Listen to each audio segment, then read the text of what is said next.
Ready? to Start recording. Not planning, We have- they're not, We same people who say that, say we didn't want. Speaker. All that? I did, yeah, that's the driver, let's be alone. Yeah, I can eat my graciously provided big bar, these things are good. They are really good. They're like, they actually have a lot of calories, which sometimes you do want, Yeah, you know? but I'm a big fan, you have to, people are not neutral on things. I love things. You're either pro things or pro bad things. I don't know, I don't like a fresh. Oh, really? Well, I think they're delicious, but usually in Utah grocery stores, they're basically chopped. Picture going. These days. Okay. How are you doing? Good. Are you ready? I'm ready. How are you doing? I'm still here. I'm ready. Don't show me any news How on are the you sheet. doing? You ready? Sorry. Everybody's ready? Okay, let's do this. Okay. Hold on, sorry. Wait a minute. Fair. That was not fair. Go ahead. Good afternoon, welcome to the work session of the Alpha Town Council. Today it's PM 1500 on the 13th of November 2024, one of those years. So we're going to have a presentation by a company that's been doing a assessment of our facilities, and I'd like to turn it over to Don. So, Awesome, thank you very much. Screen clear.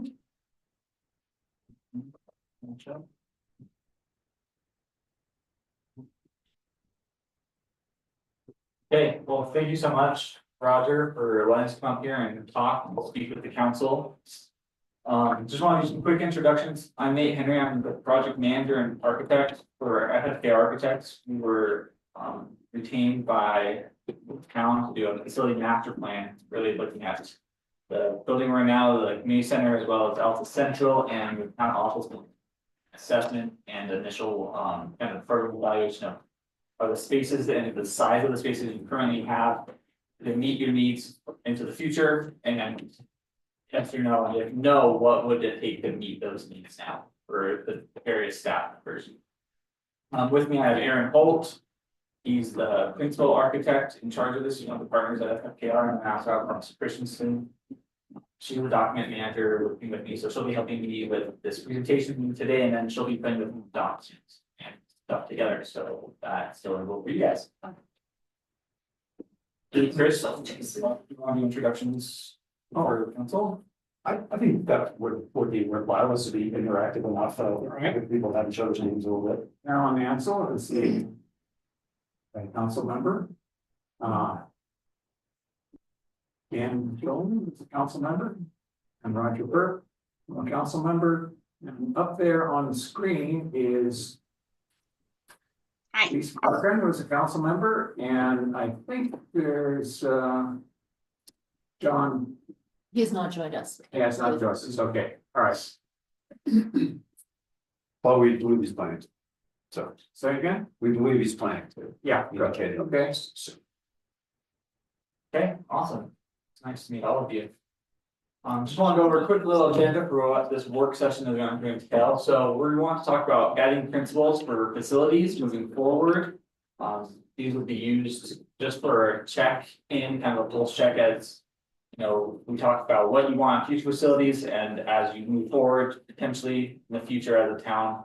For design, any designers that are doing renovations or new construction or anything like that can use these to kind of just check in.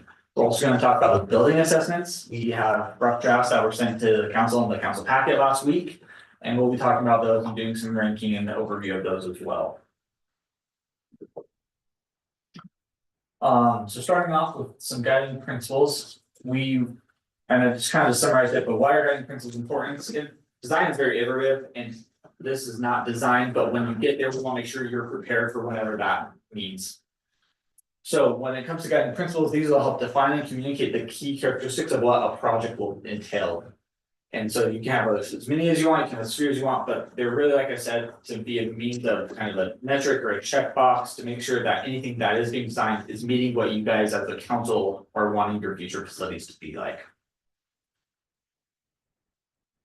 So for this session, we're gonna be using an online resource called Miro.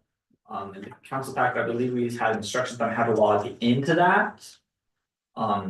And so it would work best if everyone is logged into Miro. Staff can also log in as well to for some of their comments. And we'll kind of go through that soon. Whatever email you want to use to sign up for Miro, that is great. But we can get it to us, we can quickly add you to the Miro board so that you'll be able to see everything we're doing. So I don't know the best way to go about that. If Jen, I don't know if they can all drop it in the chat. Does it matter? No chat, Or no chat, no chat in Zoom. okay, But what, email addresses? Yeah. Is that what you're- Does it Anyone matter? invited to the Zoom, could we get like just forward their emails to us? Or so we can do I that one. can just tell them to you really quickly. yeah. Brian, do you wanna handle the Over sharing? here. Do you use your Oh, yes. account about? Um, I don't remember what mine is. What is it? I know I log into it all the time, but. and you can I was- actually type it, Sure. that's What is faster. it? You showing us how to Let's do that. Is it? Yeah, Are you that's showing what I us how to Okay, so. Trying Utah.gov. How to- Yeah, that's. That's changed it, right? At utah.gov. No small task. Yeah, you guys just updated. Townofalta.com. Weeks, so it's like your website as You well. can still use townofalta.com. You just updated your website and everything in those 2 cities. And enter. Oh, Exceeded my capabilities to coordinate. No dots, right? No dots. Events. Townofalta.utah. No, I mean that part, but in our names. Townofalta.utah. No, not in your name. Yeah, okay.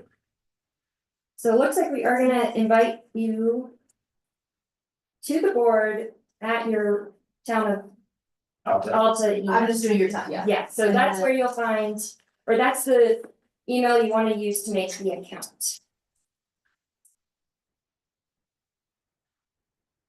And I'm doing staff too. Yeah, sure, and then. We have a, Brooke, I'm not gonna do you just since you're like. No, you're going. What? Unless you want me to. Molly, I did you with M Austin. Okay. I usually use your Molly, I'm saying that. John Bird is not very. Okay, I just thought I heard it's sort of. Short. At utah.gov. I promise.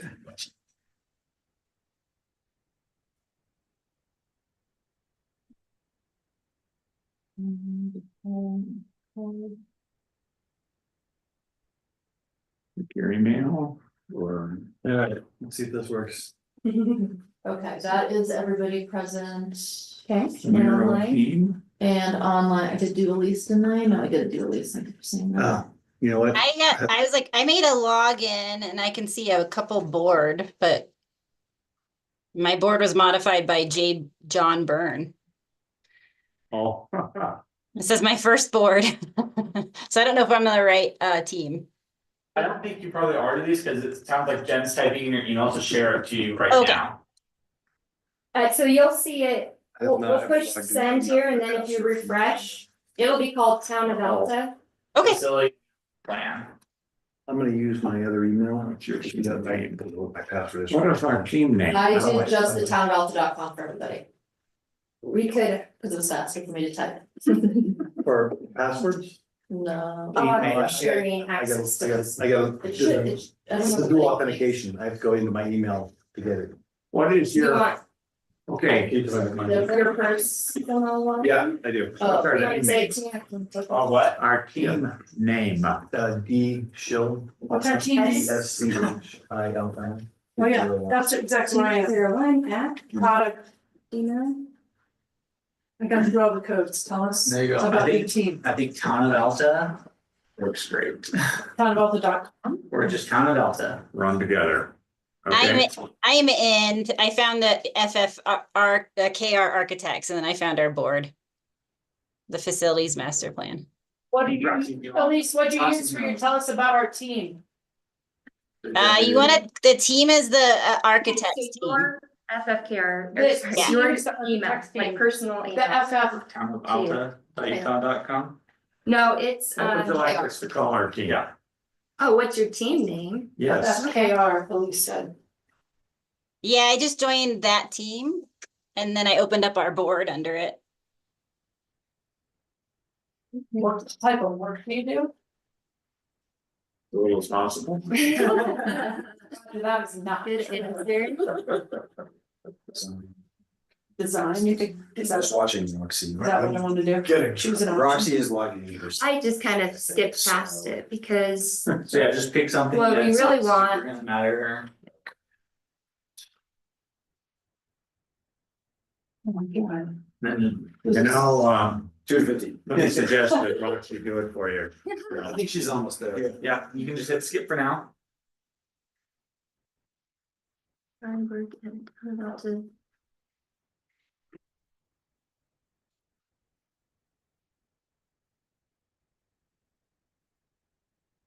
Why we're here, tech support. Well, I see You Chris and guys Nate. are crushing it. Great, you're That's in. it. Yeah, Is this it? I'm gonna check the email we had for you. Our birth gets out of office.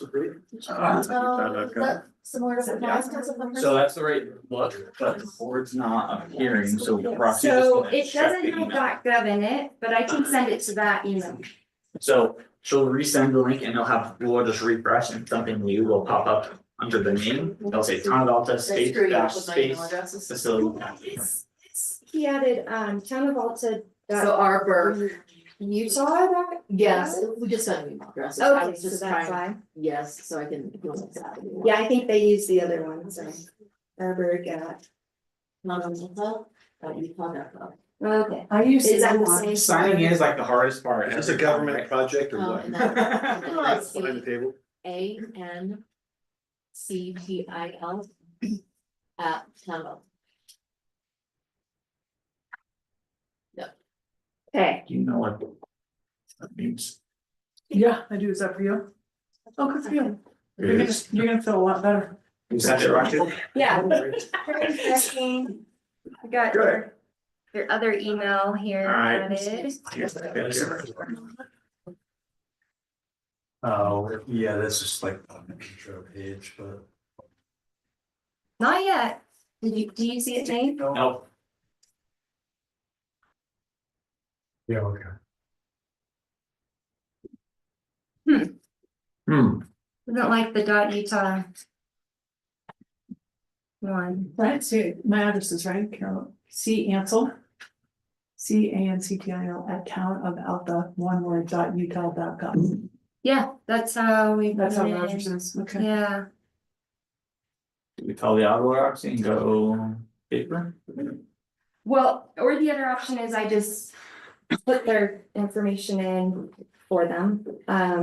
Or they join as guests, which is possible too. So shall I hit do boards or? So we can. The purpose of having you log in is just so that you can see who's who and they all have your name. But we can also have you join and you'll just be anonymous, which is also possible. So everybody's in, maybe except for you two? Yeah. And possibly Craig, maybe we could. No, crazy. That's on. How come Roger and I wouldn't take about it? What's the matter with us? Did you create? You're being punished. No, I guess that's you it. just selected the invitation. Okay, try it Yes. once more, Nate, if you Okay. wanna see if it comes in, and then if not, I'm gonna email you No, a link to get in, so. FFKR, I'm in the right place, right? No, they did get it. This is not showing. so she's gonna email you and then you'll just click a link in your email. So now Roger, FFRI. yep, so just hit go to board. Add it on the micro board. Yeah, then just hit that go to board. Yep. I thought the camera. You must be FFKR. Yes, that's me, yep. Anything, Nate? Oh, look Okay, at that. now they're in. Beautiful. Oh, now they're how did you do it? Went to their email. Oh, and it was there, Yeah. You just sent it. yeah, well, yes, okay, great. So joint presentation or not now? Yeah, you can go ahead and join presentation, and what I'll do is they'll just kind of follow you on your screen, what I'm showing on my screen for a minute. Yeah, he'll be in control. but- Yeah. Okay, All right. sounds like we're good, we're firing on all cylinders, we're getting there. Okay, so throughout this workshop session, for all the council members and the mayor, we designated you a certain color, so you can see. Roger, you're blue, Carolyn, you're green, I don't know, John Valentine still, he'd be a kind of yellow. Oh. Elise, you're a red color, and then Dan's an orange.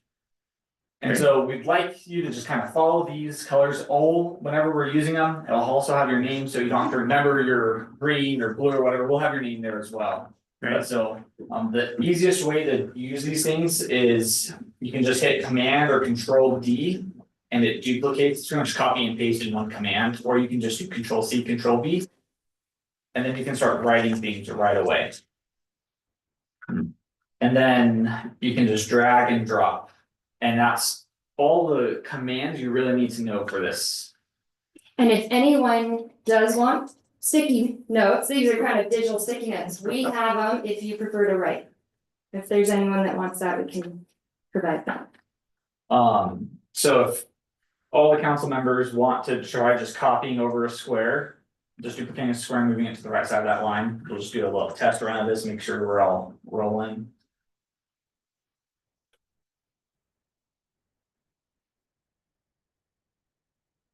And then, yeah, Command D or Control D to make more, so we're gonna ask you to. You know, like sticky notes, write a bunch of thoughts, so you can make multiple Yeah, comments. Okay. See a lot of activity. Can we see each other's, is that right? yeah, Right. so you can see everyone's very much, this is what I want to do. Alright. And then also on Zoom, you know, they're seeing everything that's happening, it's kind of like one shared Yeah. board. So just some quick commands, you can use the scroll, zoom in, zoom out on the bottom of your screen, you can zoom out, see everything. Full screen mode, there's a couple different options for navigation. I'll try and just kind of guide you, I can bring you to me so no one gets lost in this big board. Could you explain the big board? Yeah, Just so we can understand that. yep. So I've exited out presentation mode. And it's pretty much an infinite canvas where I can just zoom out and go anywhere, so you can get lost in here. But I can as an admin, I can bring everyone to me, so I'm gonna make everyone pull to what I'm seeing. So do I want to join Elise's presentation that she started? No, we're gonna. It's up to you. Elise, why are you being disruptive? I don't know, let's click, I'm experimenting over here. Took her video off and now she's experimenting. Racing all over the place here. So we just wanna start, kind of right into our guiding principles now that we seem to have an understanding, everyone's in, we have an understanding of what's going on. So just to kind of remind everyone, for council, you have a designated color, we have a color designated for FFKR as a gray. And then any member of staff that's here and online that wants to put in their comments, we just ask that you use this kind of brown taupe color that you can see here for staff comments. How do I'm still stuck on the last slide on the big board. How do I can zoom way out, but I can't move my screen over to what you guys are, where you're Hit at. escape a few times. There it goes. Okay, Okay. thank Can you. do that? Okay. So what we want to do is we want to start off just writing down any moods, qualities, feelings, or aspirations you have about what your future of all of your facilities are. So that could be a future community center, the current community center, what you would like them to be. You know, the town office building, the central, the marshal's building. We want one words and we're gonna give 3 minutes and you just want quantity, you want as much as you can do. And where you do it is just one over, you know, you find your name, so Roger, I'm just gonna pick on you for a minute, because I've met you before, so it's not as scary to me. But you just duplicate your text, you write it down, and then you do it again, you're just constantly reiterating. And this is about quantity, so we want as many words, short phrases that come to mind for you.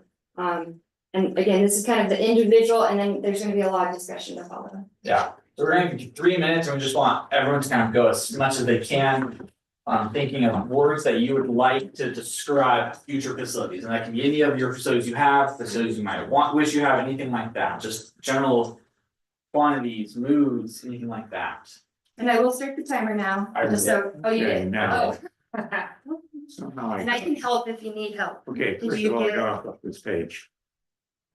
Let's see, now it looks like a different board. Let's go back. Oh, how did you write? Mine's not on either. Do you guys have post-it notes for just a couple You of months? do, Okay, there we go. Because it's not a PR board here. Here we are.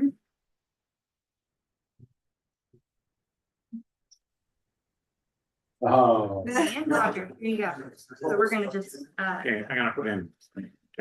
right, so just double click and then you can type whatever you want in there.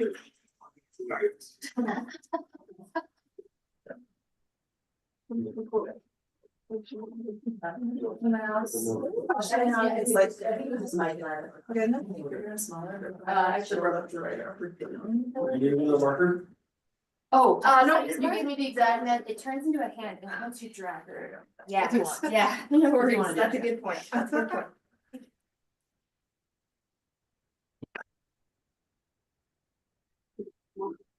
I'm still, I'm still kind of struggling trying to just be able to toggle around my screen. Like right now I'm zoomed way in. You guys Elise, is have that, any thoughts? Elise is this Elise correct? Yeah. Okay, Elise, Yeah. I'm gonna, bring you again to me, we'll see if we can get you to your spot here. Alright, there we go.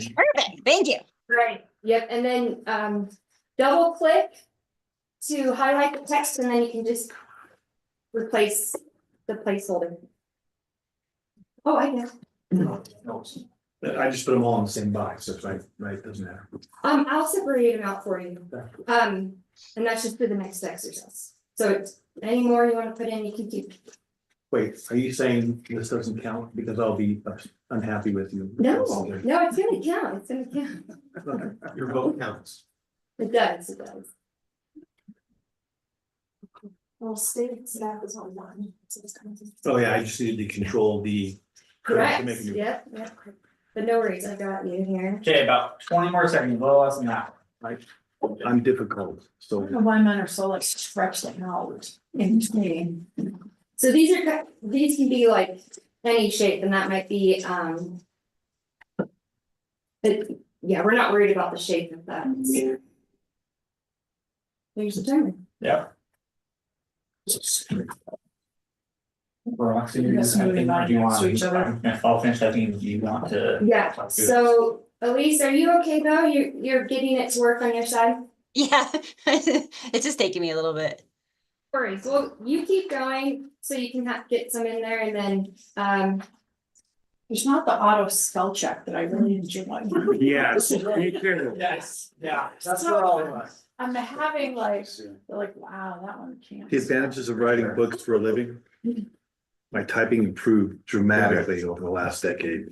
You're lucky, that not happening for me. No, it's miserable. Don't kid yourself. That's a small solace. so what, I'm gonna give Roxy a minute, she's gonna start yeah, going, but what we're doing, if I zoom out, is we're gonna start grouping on. Everything that you all wrote down, we're gonna group it based on a theme, so. Like, I just was helping write some stuff down in here for the staff, and something I saw multiple times was accessible. So we grouped those together and we start to find common themes for about 5 common themes of what we're looking for. And so. While Roxy's kind of placing and helping them, I'm just gonna start reading out some of the themes, so. Yeah. Consistent with the past, built into the environment, blends with the environment. Beautiful or convenient, quality exterior is what I'm going with. No, that was just like it was the text, it's like not the TEX, it said text. I was able to get rid of the T, but not, So it's just not. quality. Yeah. Yeah, this is good, that's why we're talking about it. So, I have the same thing, that's abbreviation exterior. no, it's just, couldn't get rid of the text. You can just say that the sign on the outside is quality text. It's all good. Yeah, or if you guys make me sound smarter, you can leave it in there. So some other things, durable to provide value for costs, sufficient structure to house, Dan, what's AMO? County Marshal's Office. Okay. You're gonna have to keep up. I If am. you're gonna assign homework on the spot, you're also gonna get challenged. Hey, that's fine. One of our most common acronyms. Yes. Hey, I got TOA down. You'll get AMO down too. Yeah, now that I know it, I won't ever forget it. So other things from staff, appropriate to environment, which we talked about, functional, inspiring, financially viable, I know that's gonna be an important one. Rustic, mining town, so those are probably qualities of, we want to be true to the character of Alta, Alta started as a mining town in the 1800s. How do we keep our heritage like that? I've got everybody but staff, so I'm just working on them and You just duplicate them all? yes, Okay, and then John hasn't joined, right? correct. So I'll work on staff, but I think Nate, if you wanna kind of talk Yep. about each thing and I'll keep adding stuff in. Sounds great, thank you. So, theme one, kind of looking at it, this really starts to me. Oops.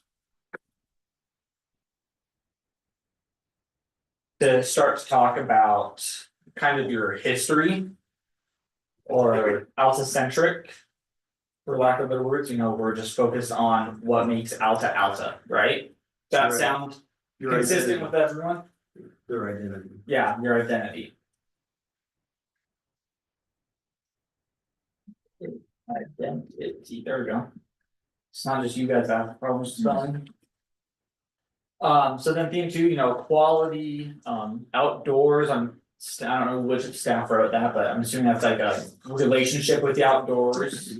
The natural environment you guys are in, how beautiful it is here. So what we're looking for is kind of to find the similarities in how you talk about the town of Alta. And give it kind of a theme that is gonna become a guiding principle. And then you've got this shared goal that has all these meanings behind it. And so that's why, each of you contributed and then we find what's common and cross them. And so if you guys wanna help, we can move these things around, I'm just looking for similarities, but we want you guys to really describe the words as well, as what's that one word to me, kind of cover them all. Yeah, so like we're looking at here at this group too, beautiful, quality, outdoors, welcoming, Aesthetic. aesthetic. Yeah, to me, the aesthetics and I think group one and group two are significantly overlapped. But To a greater than 50% degree. I also think they're quite different.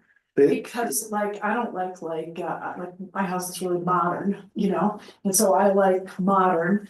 And that's very different than an aesthetic, and so I don't like those so for me, Alta-centric is like the mining town, the old thing. But aesthetics can still be beautiful, it's just beauty to somebody else, so I think those are very separate things. Yeah, and I think that's something to keep in mind, these are principles and every one of us will take them differently, but what we're trying to find is, we all value the same kind of general ideas. The exact kind of minutia of them all will vary for individuals, but these are things that we can all lean back on and have common ground with. Yeah, like the Alta-centric is not modern. Even though it's aesthetically beautiful. No, I agree. So then a third theme, some of the words are basic, convenient, modest, multifunctional, durable to provide value for sunk costs. Could you zoom in slightly, Nate, for us? The efficiency. How do you guys feel about efficiency, is that? The first word that comes to my mind with efficiency is environmentally sound. Yeah. And I don't think that necessarily that goes along with. No, I don't think so. What about just functional then? We talked about, one of these is multifunctional, but what about just functional? Is functional convenient? Is functional, making sure that there's value in the cost? Put functional in there and see how we think, what we think about it. I think these are thematically similar terms and that efficient or energy efficiency. To me, that would fit in that group. Those are all about, we don't want Taj Mahal. We don't want in a structure that's too big for the landscape. We don't want a structure we can't afford to operate. Functional is also in group 4 already as a word. By the way, Oh, I would So- expect to see that, I would expect to find that a common theme. And then. Would we like to efficiency move is- that up to that group? Do you think that fits better there? well, I find association under group 4 that functional fits quite well there. Okay, maybe we come back to 3 after we look at the Yeah. other twos. Okay. Changes as we go. Right, they're Yes. not, yeah, not. This isn't done yet. AI generated, you're generating it. I am, Yes, we're yes. typing it as we are live here. Yeah, we're capturing kind of the conversation points after, that add a little bit more detail, so. So theme 4, or group 4 is accessible is here multiple times, adaptable, expandable.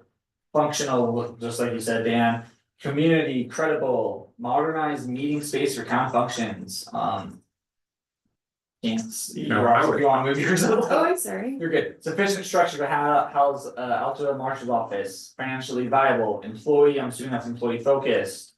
And safe. But that was all, to me, Oh, all employees. under functional. There So you go. maybe this No, I group think is they all functional. associate. significantly. So maybe looking at, and we can go on to group 5 and then come back to these, but be thinking of, is there really a difference or should groups 3 and 4 be to one group really? So group 5, sustainable for generations, education. Environmentally efficient, energy efficient, and just efficiency. So this to me starts to be more of the environmental impacts of the building, like what you were talking about a minute ago, Carolyn. I mean, I think you'll find that this community is very, I might say, environmentally conscious. Yeah, I mean, we're, we like it up here because it's. Well, you live where you live. Yeah, that's right. that's like a whole theme for the name of the theme, could be like environmental issues or. Is it, or stewardship? Ooh, That's a good one. Ooh. That's a good English major. one. Every once in a while I get lucky. Okay. well, that's like your third one today, so I'm glad. The word generator, not AI again, he's here. I'm good. It's Yes. AH, not AI. 3 and 4 seem the same to me, except I might think about moving modest into aesthetic. Yeah, I think I so agree. too. Okay, It's already there. so I have two qualities that I don't know where to place. And so as we kind of have two very similar categories, maybe we can find some separation here. Recreation, I was not sure where recreation and entertainment, and I'll bring you guys to me, would fit. And I'm interested in what the But this group is thinks. this is a building focused Yeah. what's that? endeavor we're after, so I view that as either minor subsets of something else or sort of outside the scope of what we're doing, not that they don't have value, recreation and I entertainment. put one of those, and the reason I put it is for like evening like we've always talked, a lot of Oh, us talk stuff about we can do. evening activities, like a multi-use space. Maybe there's evening pickleball, I don't know, there could be like basketball and So- other sort of like activity. Based type on of that, stuff. I would throw that back into the function. I agree. So That I'm was gonna a propose. Common theme I found when I was doing my building evaluations, all of the 3 buildings I evaluated had an excess number of skis. Just lying around. Just hold on, it's not George. You were doing great, and then you said down. Well, no, I think those are all functions, right? Or those two you were highlighting, Roxy, Yeah, those are functions that. That we want to have Talk about, incorporated right. into those facilities. Yeah. Right. Which is different than recreation as it is generally accepted by people, which means go out on the mountain and do something with an adequate number of skis. Adequate. It's an Correct, I alternative, misspoke. I it's an apologize. alternative to the bar scene. It is an alternative to bar scene, but it's also got greater value than that, I think, too. Yes. So then other than just- I agree with you, now that I understand. You know, we might also think of what things we don't want. And Jim brings up a good one. These buildings, we don't expect to be kind of atmosphere to them. What was that? What kind of atmosphere? Bar scene. Okay. I got it. So I did a little reorganization. I'm interested, Nate, if you want to kind of group 3. Yeah. Or let's start with 4. So 4, I think Sorry, Jen. stays functional. Again, this is the, adaptable, accessible, durable, credible, financially viable. And then I pulled out into group 3, the community, recreation, entertainment, multifunctional, modernized meeting space for town functions, employee housing. How do those feel as far as separating them between? I think when you look at the other 4 groups, it's close alignment is group 4. Yeah. Because most of those fall into group 4 functional, employee housing. Right. Jen's definitions of recreation and entertainment, the modernized space for meeting, public restrooms, those are all quite functional. Multifunctional is as functional as you can get. And maybe, like, Erin, are you seeing the difference I'm seeing, or? I agree with both, but I'm Okay. wondering, would we be adequately served going with 4 value groups? rather I than think so. 5? I think it's 4. Rather than forcing that 5th group in. I think they've lined up quite well for you in 4. And Yeah. I have no idea how this thing works, so maybe you want 5, No, but I think we 4 can do 4, it can work as 4 too. Yeah, it'll work. So I do think the functional category is management and flow. And then I was thinking this other category 3 is more like community needs. Amenity. But if you think I think that's. I don't the see same. it that way, I and maybe I'm in a minority voice, I don't think we divide it out quite that way up Okay. here. Is everyone good with that? We'll have 4 categories. Yeah. And reviewing them, you wanna go over the 4 categories? figure out how to turn it on.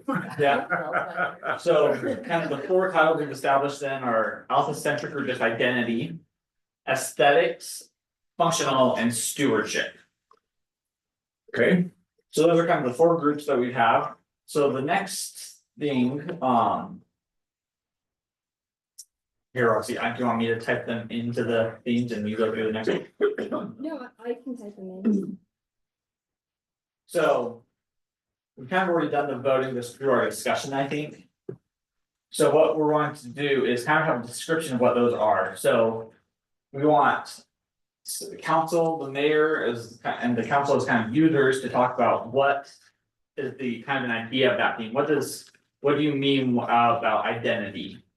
And then we want from kind of the user side of staff being in these buildings all the time, how do you see these? So we're kind of gonna blend kind of the public residential side with the staff side of this activity. And so, and you don't have to write on every single one of them, if you were like, I really wanna write the one about stewardship. You can just scroll down and there'll be the theme for stewardship, and you can write there. But Could one of you pull me over to where you're at? yeah. That work? Thanks you. Yeah, perfect. Thank you. And we can do this together as well, it's up to you if you. It would be taking. Even the themes, right, we made words, so everybody contributed to alpha-centric, and you then describe, give the meaning to the words you used. It sounds like some people are already going, so I'm gonna set it out at a timer for 2 minutes, just for the sake of time. Yeah. So we have 2 people on alpha-centric, someone on aesthetics. Does anyone wanna jump down to stewardship? I'm on it. Cool, And thank then you. someone non-functional as well. And then Mike or Jen, Craig, if you guys have things that you would like. I can type it for you, you can use more shaking notes as well, and have it now. Well, Do you want to put them in separate boxes, or do I just put them all in? Separate if they're sentences, yeah, defending against increasing human pressure, cool, okay. But, so just open, go to the next. And then you can put in Exactly. You got this? up to 3. Yeah, you wanna play? Well, let me just, What do you want to pick? give me an example of what, So this is like stewardship, mayor and council, so I wrote down under stewardship, right, environmentally efficient. but aren't these the same titles as we've had in these blocks to the left? They still want us to like write like a sentence, but I don't write sentences. Raise the word, people, raise the word. Bullet points. How about an acronym? It's ammo, that's fine. Hell no. So, do you want? efficient. Yeah, so if you have any of these words in here, you and I can. It's kind of documenting the discussion we had, right? When we talk functional, so many people interpret functional differently. So it's like, how do you describe functional? What does that mean? It works. That's a perfect Okay, so sentence. as That's- mayor, Yeah. what would you need in a That's right. functional building? I'm typing that, it worked. It doesn't have to be elaborate, it can be very simple. Okay, there we are, it works. It works. Pretty clear. See, I can't spell these, spell check, Roger. Yeah. That's okay. That is a real Area, efficiency. Jesus. Yeah. We don't want this complication. If that's the biggest complaint you have about this entire process, You you'll be can very have happy. This one.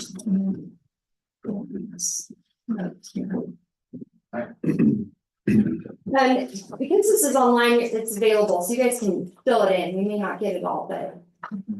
Yeah, you guys will have- Your words built. Now that you're into, in, you can make environment. edits after you're done, make comments, all that.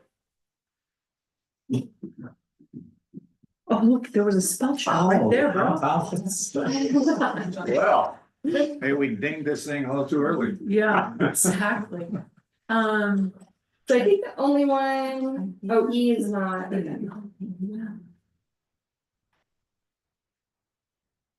Well.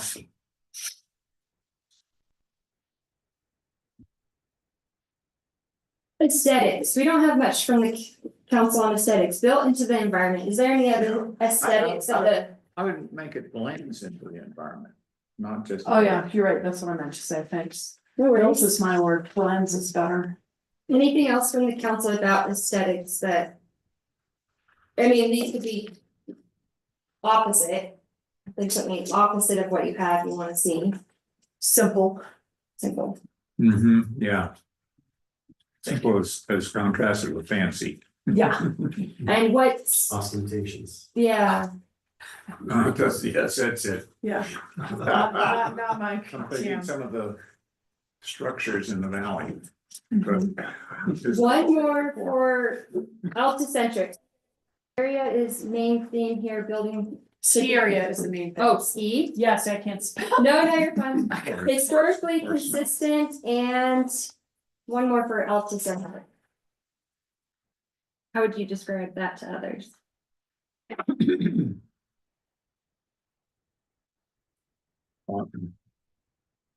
Unique to this place. Captivating views. Which is not a hard thing to do. I'll just observe that, we have, I think historically at the town and in Alta struggled to define what the Alta aesthetic is in terms of buildings and, common reaction to town of Alta design products in the past has been, what's not that? And I don't think, I doubt these architects could, well, these architects probably could describe a consistent theme in like buildings in central Alta, for instance, but there's a lot of variability, so. I think we- I have no. And really, we're trying to get, we are not designing at the end of this project. We're not, that's not what our contracts were, that's not what we're intending to do. But so we're just really, with this, we're trying to help you understand and have future projects be like, okay, what are we having to do? We have to match those aesthetics. And this is information that helps them kind of get an idea of, well, what is the aesthetic? To Chris's point. This is a continuing dialogue and source of discussion amongst people who have been here for many years, have come and gone or passed away and are here now. For me to do it on the spot is not likely to produce what you're looking for. I'm just saying. That's a valid feedback. Yeah, that's a good point. Yeah, this exercise is not to press you into making spur of the moment decisions. The intent is to try and spur conversation that quickly leads to directions that are important to you as the town council, as residents of Alta. And if giving you more time to evaluate, think about things, to mull over ideas and concepts, you can always go back into the mural board later and enter that information there. Yeah, I'm not saying it doesn't have value. I think thematically bundling things has value. You use the word guiding principles, I would use the word values.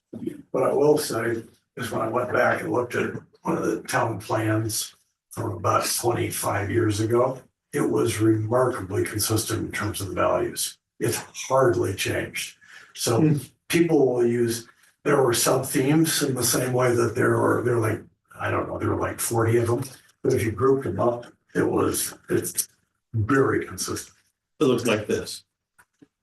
Very consistent, and yes, on the sustainability, you know, the environmental stuff, the outdoor, I mean, the rustic, it was all not over the top, but that's part. You know, some of it, I'm sure, is because John Gildner was here for, you know, so many years and that maintained the consistency, but the values are remarkably stable. You know, what's happened is that the town attracts people like us. Yeah. Similar It's not a lot.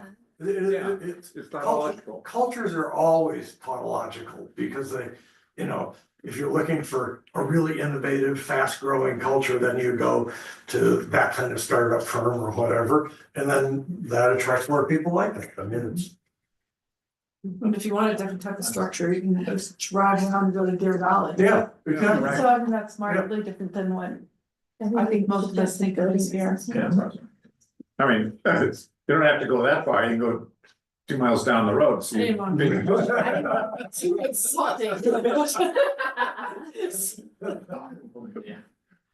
The PE buyout, yeah, we got it. So then here are kind of the 4 guiding principles or values, to use Craig's word, that we'll incorporate into the document. We'll use these to evaluate any kind of recommendations for the buildings going forward through the assessment process. But I want to, just for the sake of time, do want to touch really quickly on the building assessments themselves, and Yes, So- that would be good. yeah. So we don't need laptops for this portion. If you have a phone, I'm gonna. Oh, but a if phone. you have your phone, because you're gonna just rank stuff on your phone, yep, if your phone has data, internet connection, we're just gonna use that. And it is much easier to get on, So so we say,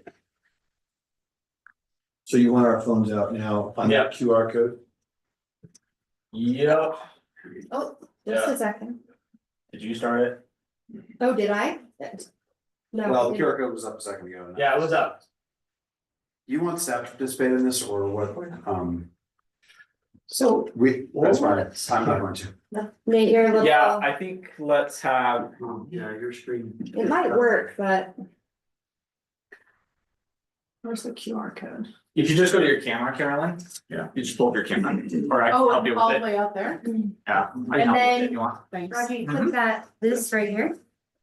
And that opens it Ah, up. Dang, I did the same thing. I know, I can hear the like. So we're gonna ask you to rank the buildings from first to last priority. Thank you. Yes, Does that Click mean on this and drag. in I see, importance, got it. yes, we're gonna, or does that mean in sequencing of the? Yeah, of the on what villas? criteria should we rank them? so, and that's why we're talking about too, right? Oh, I So know rank them what in I'm what gonna do you is- think is the most critical one to have work completed on it. You'll have, So I have, in other words, in terms of improvement or? Yeah, which one is the most critical to have improvements This done? does assume some familiar with the facility condition assessment. Yeah. Before we see that. Yeah. Sorry, so what you'll do is you can just John- kind of, I was just gonna ask if John and Elise were able to figure out the QR code piece. Oh, yeah. Or there- I've already submitted my rankings. Great. so I have 2 things to say. One, I refute your statement that this is easier. well, I'm not sure it did what I wanted it to do, which is actually the most important thing. So. which the but I- right order? I can't seem to get back to that, it won't let me return, because it says the presenter hasn't changed slides. Right, so we've got more questions coming up. So But I you don't did think I ranked what I ranked. correctly. And Okay. it changes. Oh, Dan. Well, I was like, look, I punched it and went, and I moved, I got And good it- screen, and I which never is went like through it again. the We Miro. do have another continental Blue that screen of joined death. us, so, John, yeah, so I Do you wanna reset it and everybody enter again yeah, I can set. with some That sounds clarity? So we're gonna have you answer again. Nate can clear it.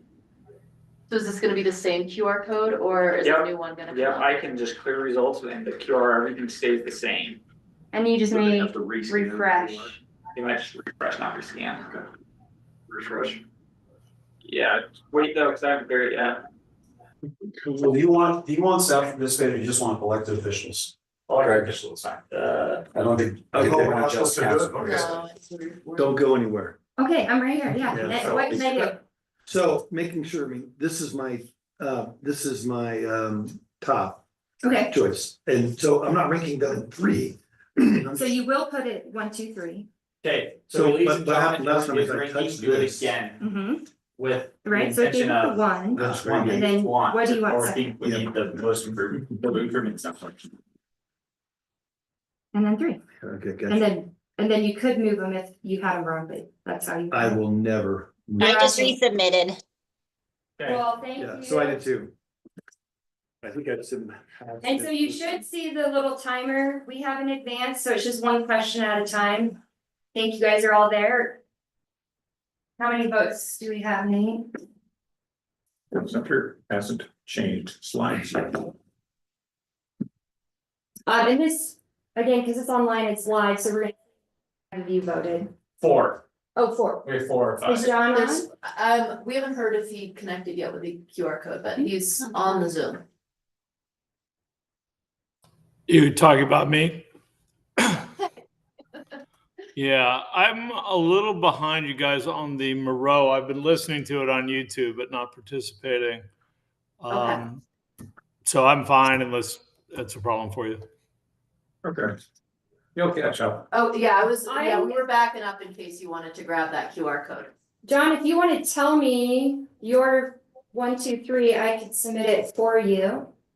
For what you think the priority building, what building needs to be improved first? What's the priority? building?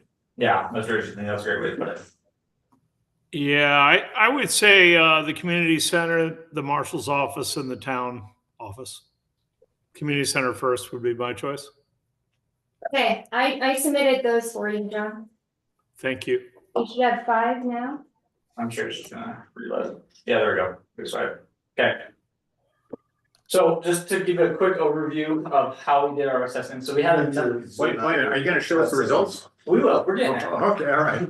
Oh, well, the results were there. Are we done with The that? highest was, But barely, they were kind of tied. Okay. I suspect that they were. Yeah, this is an iterative process. The first vote, there'll be 3 or 4 more votes, and then they'll combine to the end. Yeah, I see, okay. so we just wanted to get kind of your initial gut reaction before we really tell you about the assessments. So we had a number of criteria we're looking at, architectural, we're looking at finishes, what the building envelope is, which is kind of how sealed in is your building. Accessibility, the roof, those kinds of things. Structurally, we looked at the wall load, the wall structure, is able to withstand the avalanches, that's something I was evaluated. The roof structure, foundations.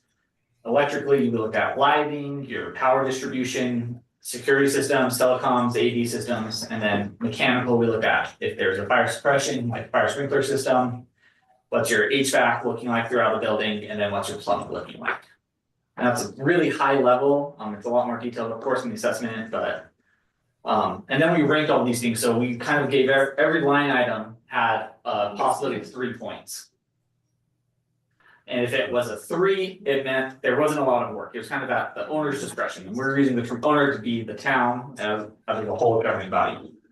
If it was a 2, that meant that there was some things that could be done to upgrade or improve the buildings in terms of comfort, performance, or value, or it was, currently you're fine, but there might be when you come up to current code in a renovation, you might have to do some renovations additionally. And then 1 was things that were a life safety issue, they were outdated or failing systems, or they were based on the current code that the buildings don't have to comply with because they're existing. They would not meet the current code. That's fine unless you do a major renovation.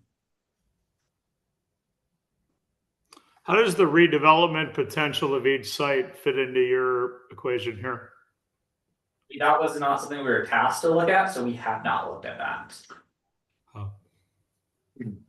And redevelopment really means tear down and start over, right? Well, Right, I happen to think that the low hanging fruit is tearing down Alta Central and building a 3-story concrete building there. And so that just factors into my redevelopment idea. And John, I know I said it in my staff report, I acknowledge your recommendations for site assessments so that we know what that potential is. And Nate and I have had some correspondence about either scope adjustments or, additional scope for separate or, parallel project that we could do to get that information. And Yeah, I mean, I think it definitely factors in the equation of which building is your priority. I don't really know how to set priorities without thinking about the redevelopment potential, because a building that maybe otherwise would be number 2, if it has a ton of redevelopment potential, you might decide that should be number 1.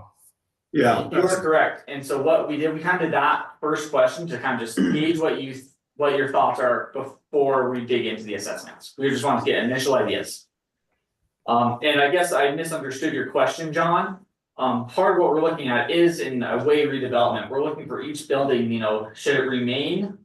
Does it have renovations that would just need to occur? Or to your point with Alpha Central, should it be torn down and those program spaces put into a new facility? And that's kind of where we're going. Because it's the site with the most potential.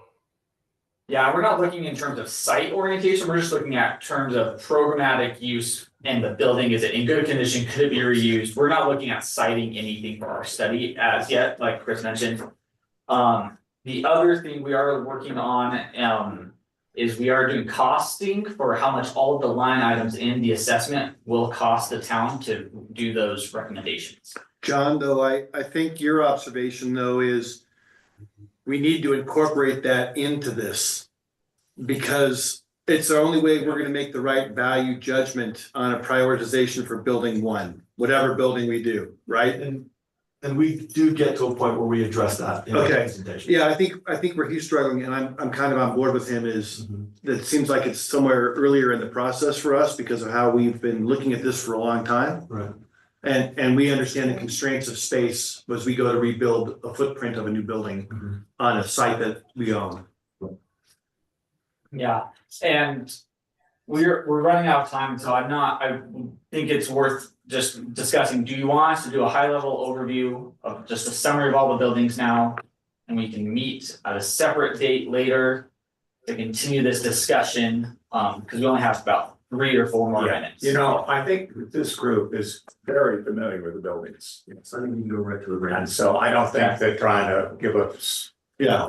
And I think we scanned your product already too. Right. And we do have Well, plus, another, we already read this, right? Or Yeah, so we've all scanned. this the thing was product. pretty exhaustive in detail with respect to detail, and there's a lot of good information in this package.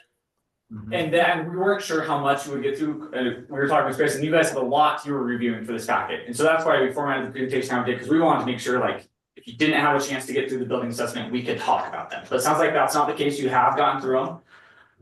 We did our homework. Are you gonna just do the comparison at the end? Well, so. I think you probably should spend just a minute or 2 on each of the buildings and their. We don't have a minute. and we have 15 minutes later in the agenda as well, correct? We Yeah. don't public hearing. Yeah, I was just thinking In that's fact, one. I would suggest, my recommendation is we table this now and that 15 minutes go straight to the chase scene in Act 3. Okay, That's my suggestion. okay, I'm fine with it. We're gonna have a 3-minute break before we start the next. Yeah, I was trying to think if in a work session, if we had a motion and second to close it or not. I actually don't, I can't, we haven't done a work session in a really long time. Cameron, are you paying attention, or Polly, it looks like? Do we have to have a motion in a second to end a work session? You're muted, Cameron, or your audio isn't working.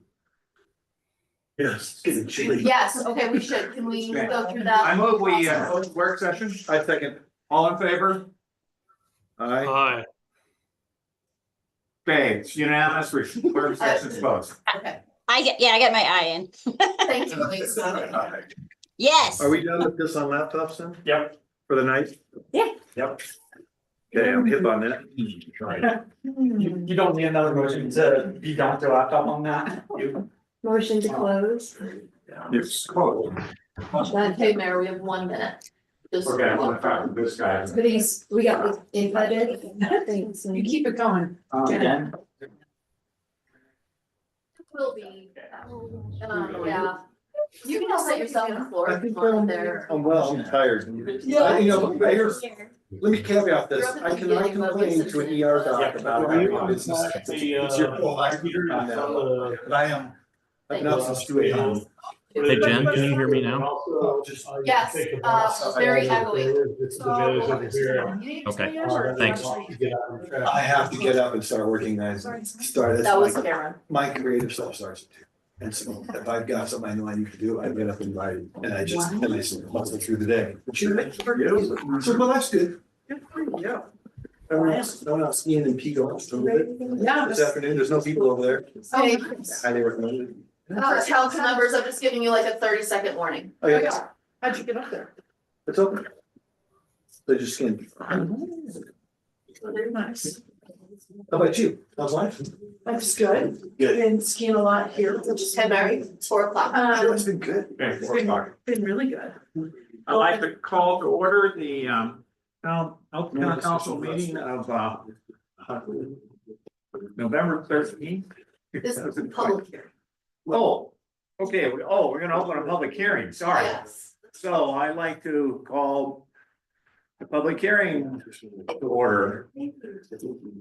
To discuss public comment regarding proposed subdivision ordinance 2024-0-9 update. Okay, would anyone like to speak to this ordinance? I would. Oh, go ahead, Mark. Okay. Mark Hague. Yeah. Well, I cannot say that I'm familiar with the revisions to the Lugna Act that required the ordinance to be updated. There are things in the ordinance that I think are unnecessary. Number one is designating Salt Lake Public Utilities as a culinary water authority. This municipality has all the authority it needs to deliver and obtain culinary water, water for fire, water for other uses they see fit for. They should also identify the roads that they currently could access from, rather than leave it to be an unknown in the ordinance. The town has consistently failed to make the appropriate assessments on who actually is entitled to go over any particular road and whether the road is public, private, or otherwise. And they've rejected any consideration of substantive analysis because they didn't like it. And I think they should also not force applicants to go to Salt Lake Valley Public Health unless they're required to serve their properties. Salt Lake Public Health would not be required to be in part of the permit process if the town simply mandated that everyone hook up to the sanitary sewer. Thank you very much. That was perfect 3 minutes, Mark. Okay, are there any other public comments concerning this particular ordinance? Okay, we're gonna wait till 5 after before we can close this, correct? Okay. Nobody out there in Zoom land?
Okay.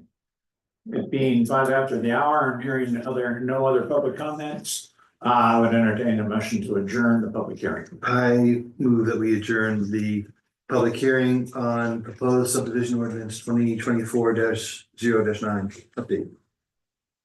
Second? Yeah. Okay. All in favor? Aye. Aye. Any opposed? Okay. It's moved second and accepted by all, but the motion is that this is adjourned. All right, now I would like to call to order the Alpha Town Council meeting of November 13, 2024. And ask for any citizen input. Okay, Mark, would you like to come back? Oh, and we have a raised hand on the, but go ahead, Mark. Mark Hick. I'd like to comment on the water and sewer master plan update. I did submit to the clerk's assistant some written comments, but now that I hear that it's alta.utah.gov, it may have gone to the old email address. I don't know if it will roll. No, everybody got it. Oh, okay. Regarding the water and sewer master plan update, the discussion of fire flows, planning assumptions that Hanson, Allen, and Luce are working on.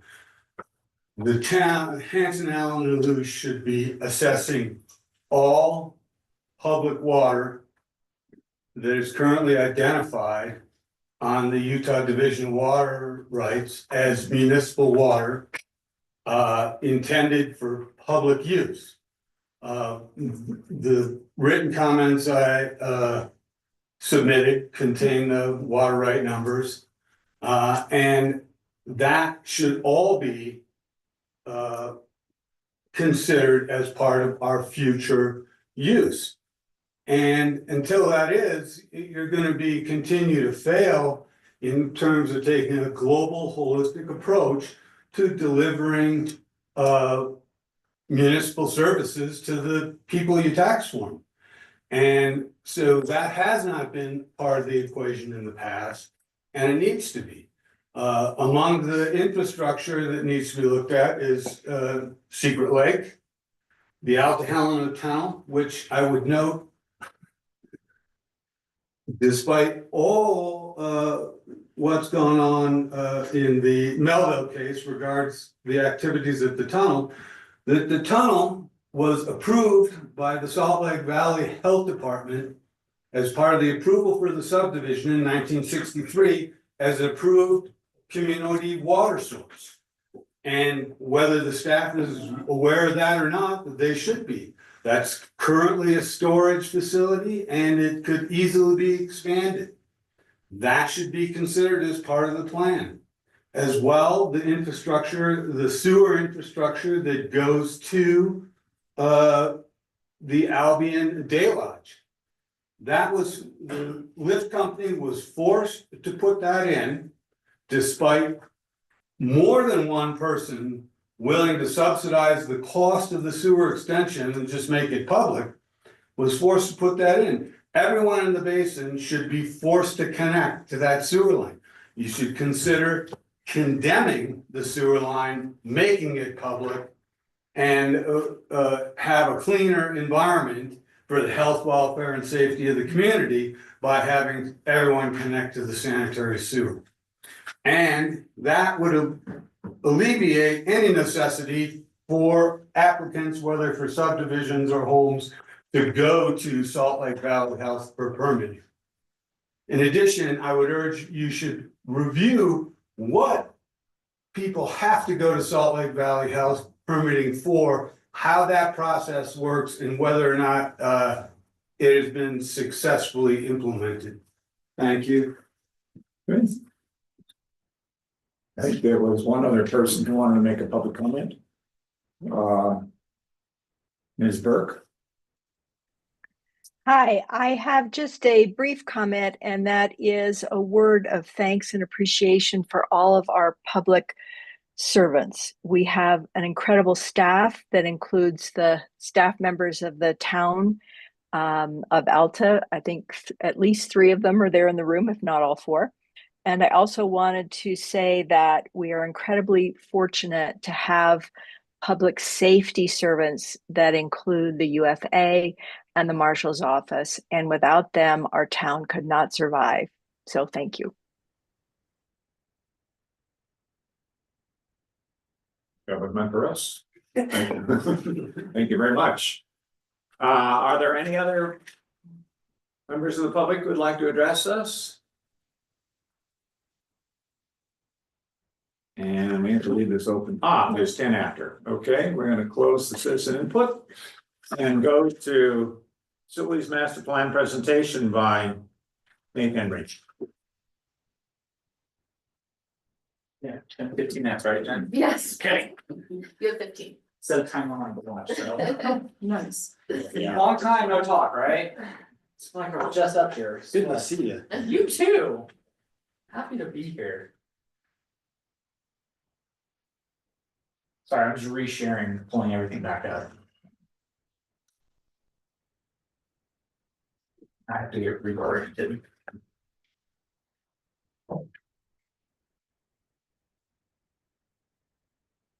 Okay. And that Zoom bar always. It's off a little bit of it. All right. So we're talking about facility assessments.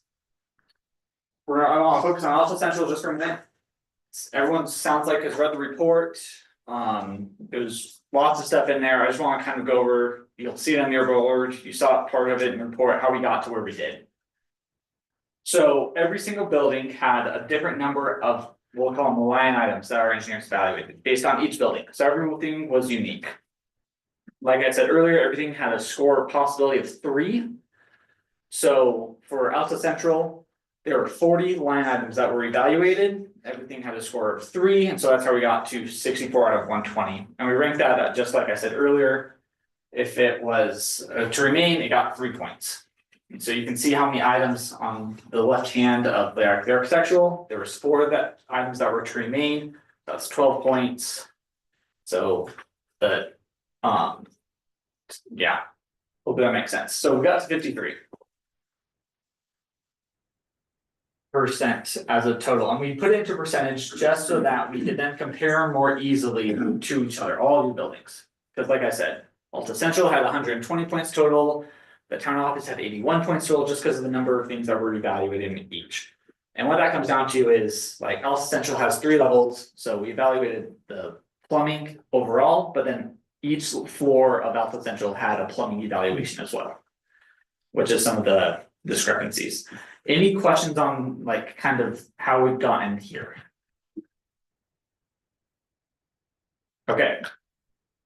So as you saw in the report, there were 3 buildings, 3 different recommendations. So the town office, we are initially recommending to remain in place.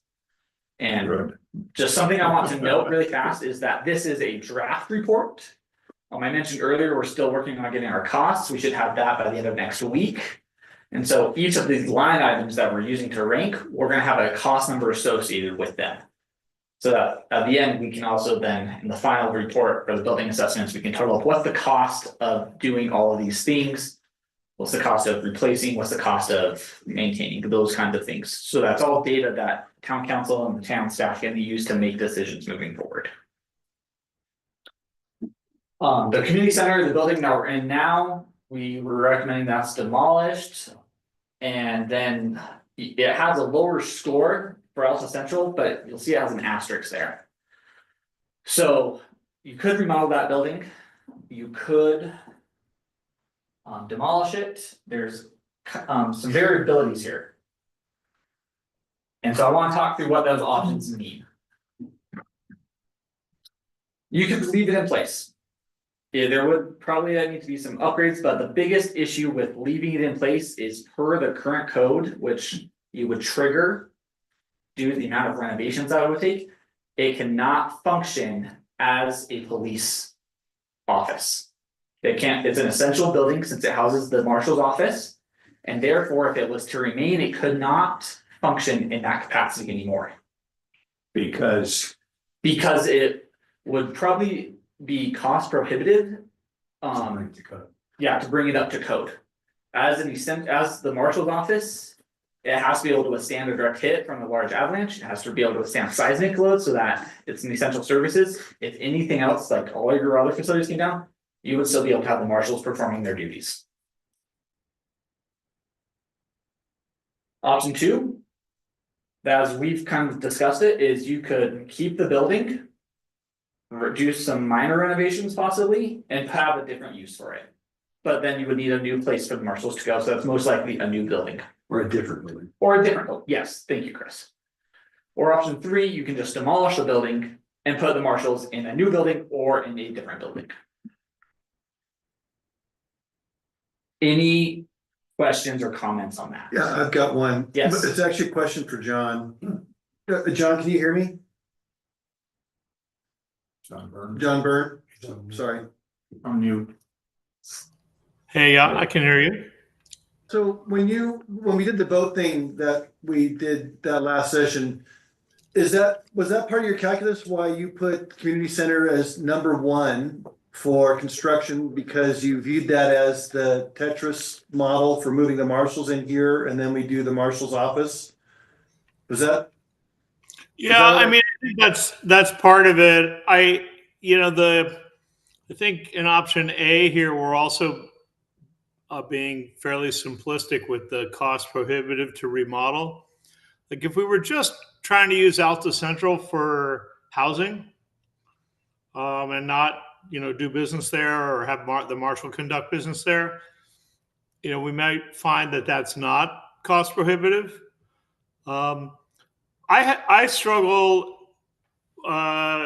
making these value choices without it having a massing study, because what we don't really know, I mean, we're all sort of under the assumption that if we build a new building, it's going to be roughly like the same size.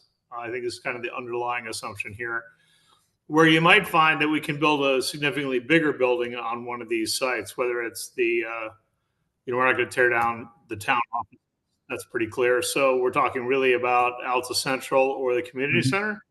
And, I think one of the early pieces of information I need to, get my arms around this is what's the development potential of each of these sites? How big a building could we build, reasonably economically on those 2 sites?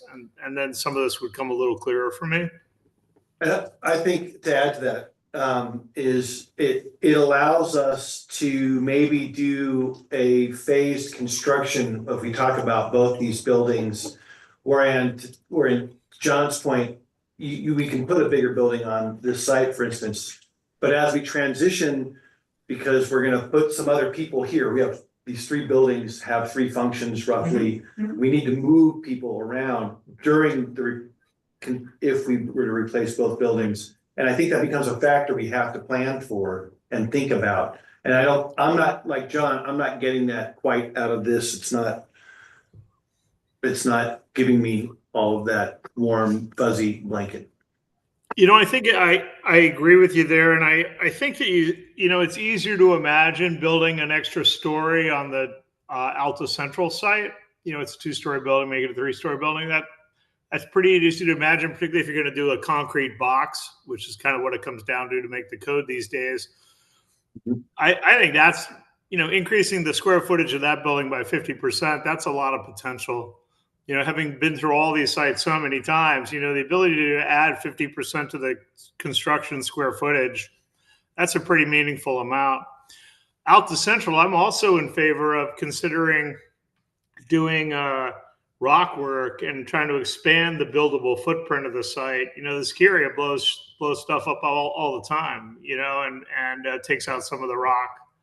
And obviously we would also have to stabilize the rock behind the building too. So it's possible that we'll get a little more out of that site as well, but probably doesn't have as much potential as Alta Central. And I don't want to derail your time, but I wanted to ask that because I wanted to get clarity from that other council member before we moved on.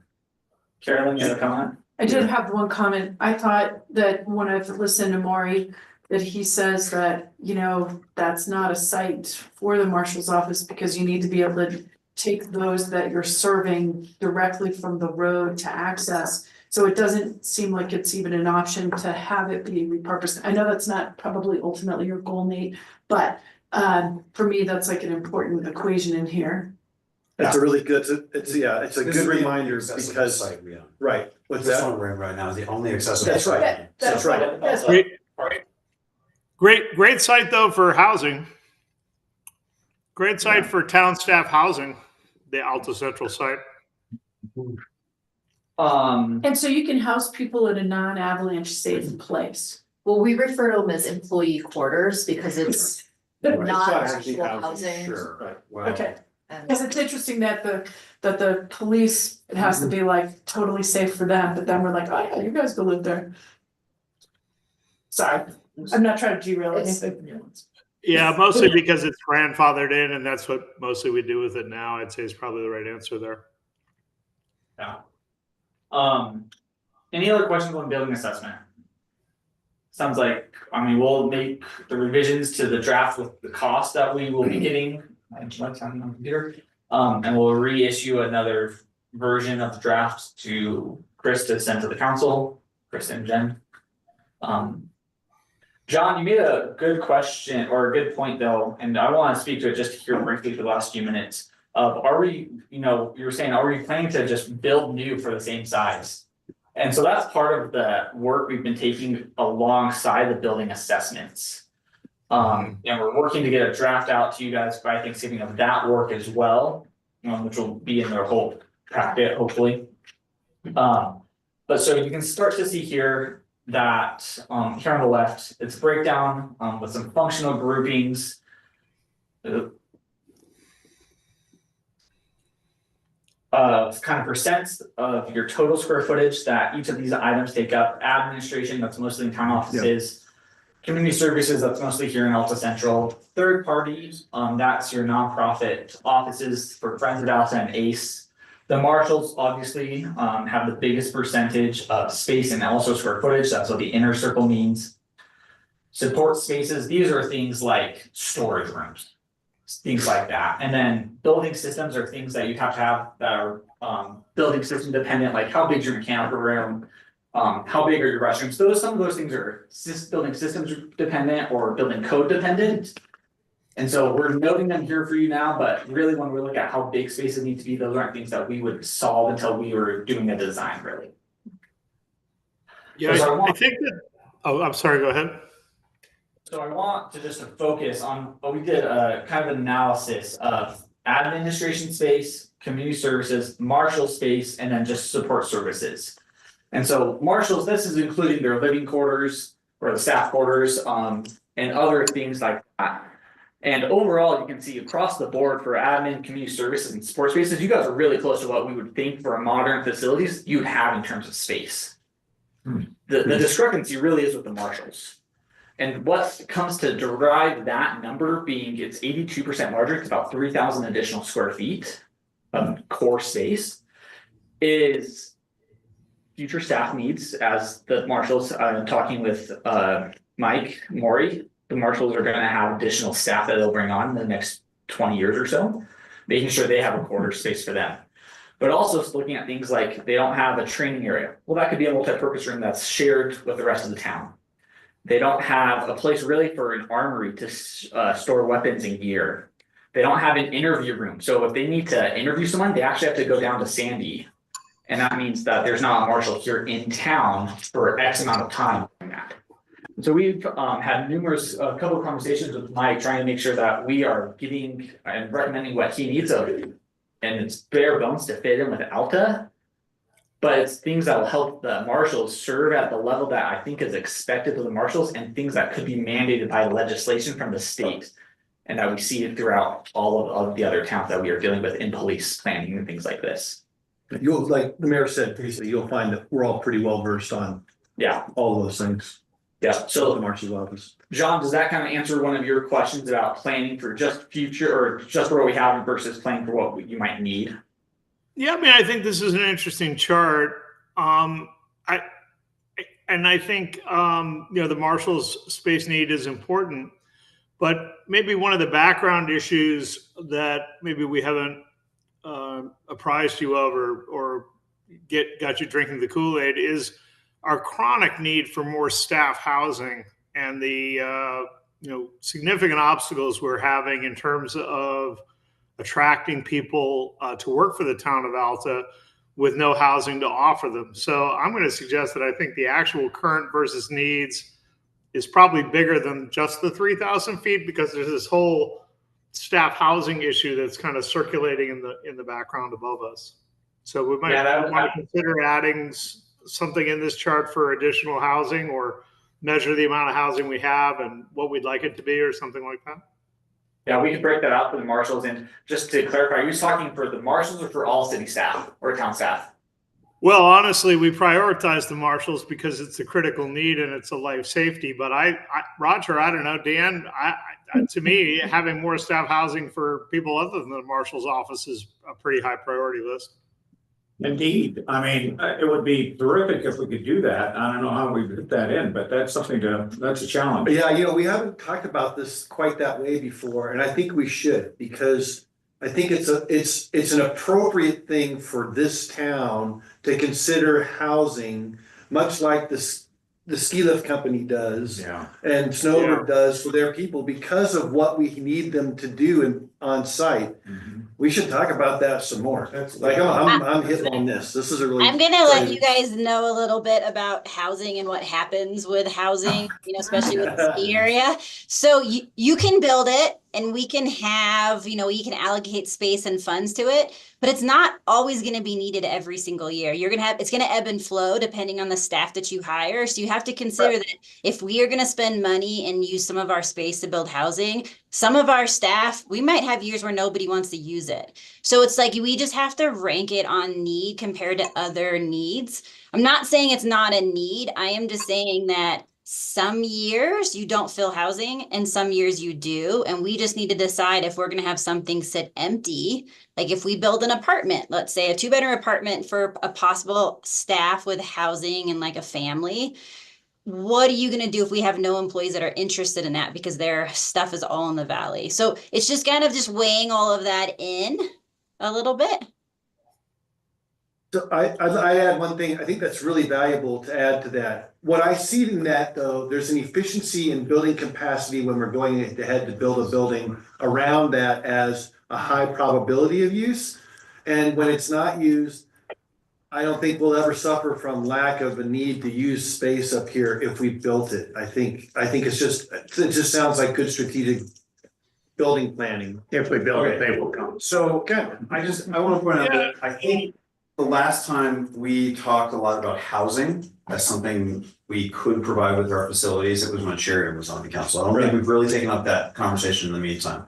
I'm pretty confident what Sheridan was talking about was housing for community members, not necessarily for town staff. That's right. Those are really different things. And the notion of the town providing housing to people who work for it in order to staff our positions is very different from providing, say, affordable housing. And I think there are all sorts of different implications and liabilities. But I don't think we're talking about that here. Well, I think we're mostly talking about people that either work for us. I think the next group to open it up to would be the nonprofits, allowing Or them other to small potentially house somebody up here.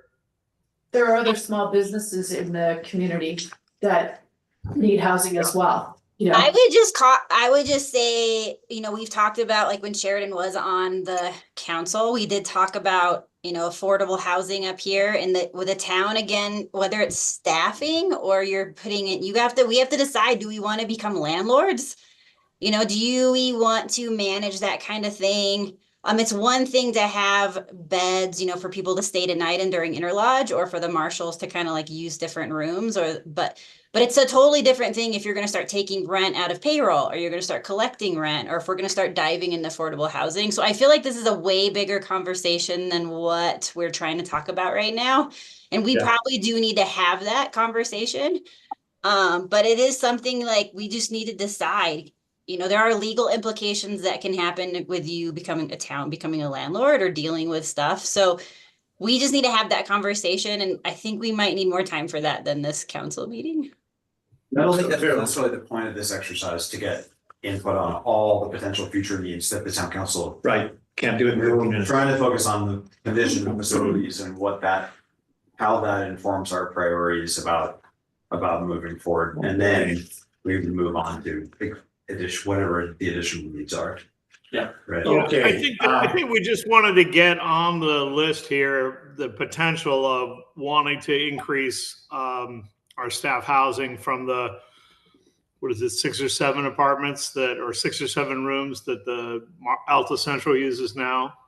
And that's all. Thanks, Sean. Okay, I'd like to wind this up. I misread the schedule. And we really should be in financial audit presentation by Ron Stewart. Oh, it starts right now. Oh, I'm sorry. We're I did right. misread. I did misread. If you the schedule. truncate this, you're on time. Yeah. Okay, thank you very much, guys. Thank you. You guys are doing a great job. No, we got. Come again. We will. Not an easy thing to wrap around. Right. In 15 minutes.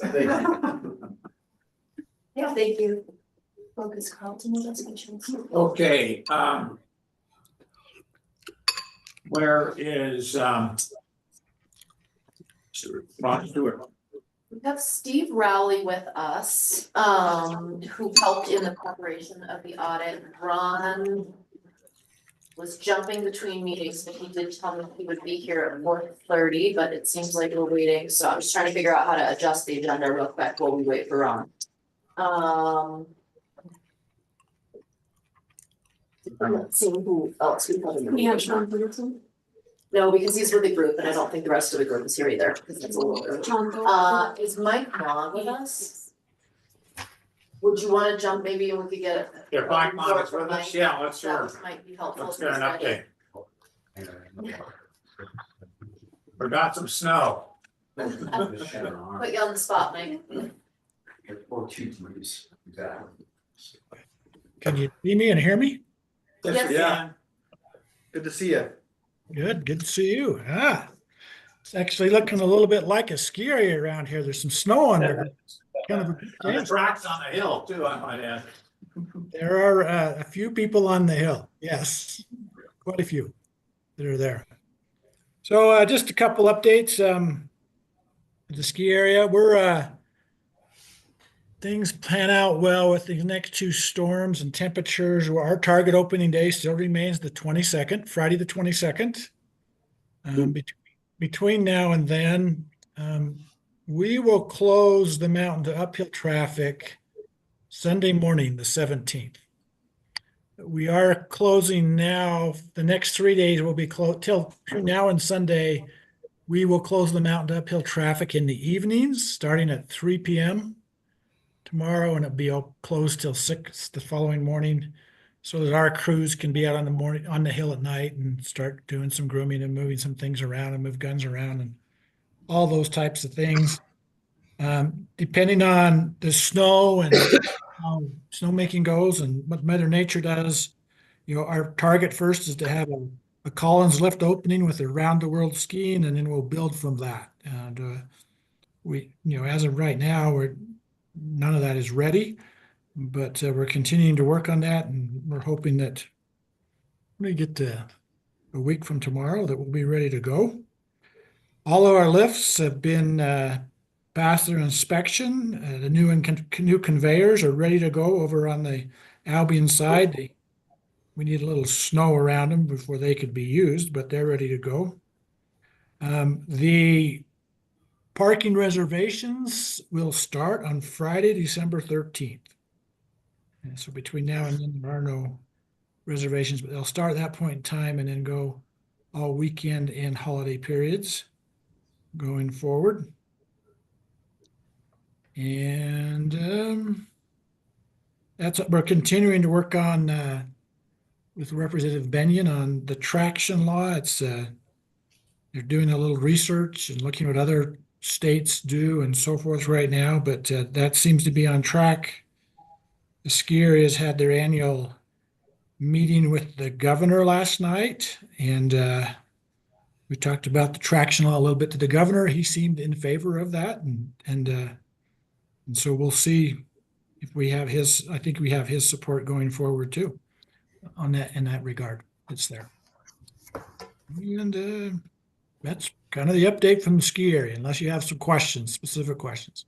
One observation, I think a big change too, Mike, this year I noticed is getting the season sticker program is so much easier than it was. I was in and out of Les Schwab in like 3 minutes. And like there's a lot of places, the website was friendly, and hopefully that'll contribute to helping you with that. But I think it's certainly from one data point moving in the right direction. Yeah, it was very easy. And that's a nice hat too. Oh, thank you. It's a very, there's a big concerted effort to make the whole process easier and get more people using stickers this year. The enforcement, understanding enforcement's going to be increased. There's money set aside for that. And the more people we can have on stickers, the smoother that will go. And so we're encouraging everyone that they can to get on stickers. There's still Avis and Hertz are not willing to join the sticker program. The other car rental companies have signed on and they're putting that on their cars, but Avis and Hertz, they say they're too big and there are too many cars that come in and out for them to try to manage that. It's their current response. Any other questions of Mike, John, or Elise? Excited for the start of the season. We are. Yeah. Thank you for all of your support and cooperation as we work in that direction. Good. Great. Now we have, Carlton Christensen's with us. If we oh, want to jump great. to that item. Let's that would be the go to best Carlton. Carlton is the, I'm happy to introduce myself. yeah, why don't you do that, Carlton? I want to have me fumble it. No, you're good, Mayor. Thank you, and to the town council for having us. My name is Carlton Christensen. I'm a board member, board of trustee member for the Utah Transit Authority, representing Salt Lake County. I also serve as the chair of our board, and so thank you for accommodating us via Zoom. And I had a constraint on the back end that this was helpful. I'm also joined by our director of planning, Russ Fox, and he'll walk us through our presentation. But I just wanted to maybe just briefly, I know Mike Mon was just on, and we've appreciated he and the other general managers of CEOs of the different ski resorts who have worked with us over this last year as we've looked at our ski service and how we can effectively do that and partner with them, and they've been great partners in that regard. We're committed to contributing toward the town shuttle, and Russ will speak a little bit to that as part of a broader strategy of how we meet our ski service. Last year, we carried between what we carried on our buses and what we partnered with the ski resorts in transporting their own employees up through other means. We carried more people than we've ever carried up the canyon, and so Russ will show some of those numbers, but we feel good. It's never enough, and in the longer term, we're kind of waiting to see what happens with UDOT's efforts, and in particular in the implementation of phase 1 of that plan. But in the meantime, we're doing our best to continue our ski service. So, Russ, do you want to go ahead and start our presentation? Sure. Yeah. Click on share here. And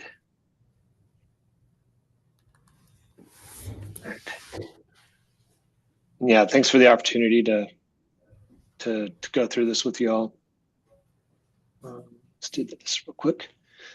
So 2024 ski service, I'm going to start off with that, and then I'll hit some of the numbers and things like that. So 2024 ski service this year is going to begin November 29th. So trying to hit pretty much the day after Thanksgiving, or the first Sunday after Thanksgiving, and with a lot of our service. You can see that the routes Here we have the 972, which goes up Big Cottonwood Canyon, the 994, which goes up Little Cottonwood Canyon. And this year we're introducing, we're doing a supplemental service that's called Canyon Service that is going to follow what used to be the 953. So it basically is going to go from Midvale Fort Union Station, hit these park and ride lots, and then go up Little Cottonwood Canyon up to the Gold Miner Daughters Lodge. So that's something that we're trying a pilot program with this year to see how that's going to work out. Just going through some of our, let's see, next slide. Route 72, 972, sorry. This is, primarily Big Cottonwood Canyon. Services Brighton and Solitude. You can see the transit connections. That Canyon Service will connect at the same location as 972. Served by these different park and ride lots, 6200 South and Big Cottonwood Canyon Park and Ride. Oops. Service starts at 6:15 in the morning. It's typically about a 1 hour ride from the track station up to Brighton. Runs every 30 minutes through 4:45. Then we do run an extra trip just to make sure we've got all the skiers off the mountain. You can see that on the downhill service. Similar to what we did last year, we will try to do helper trips, surge service as we have some when we get heavy loads. 994, which is the one that you guys really care about. Historic Sandy Station, Little Cottonwood Canyon, again ties in the blue line, has a bus route at 9400 South Park and Ride lot. So it does not currently service the Little Cottonwood Canyon Park and Ride. Uphill service starts at 6 in the morning, about a 50-minute ride. So it does stop at the Gold Miners Daughters Lodge. It runs every 30 minutes through 5 p.m. And then you can see the downhill service starts at 8:30 in the morning, and then it runs every 30 minutes through 6 p.m. And again, the same thing, we'll surge and do helper service as necessary. So this is the Canyon service I was talking about. This will begin on December 8th. So this will actually start on our December change day. Same price as the fares for all of our service, all of our ski bus is $5 fare each way. Pass holders, like the pass holders, they can just tap on, tap off the bus. With the fact we just approved the fare agreements with the ski resorts this morning. This is being handled by a third-party provider, so we're contracting with a third-party provider.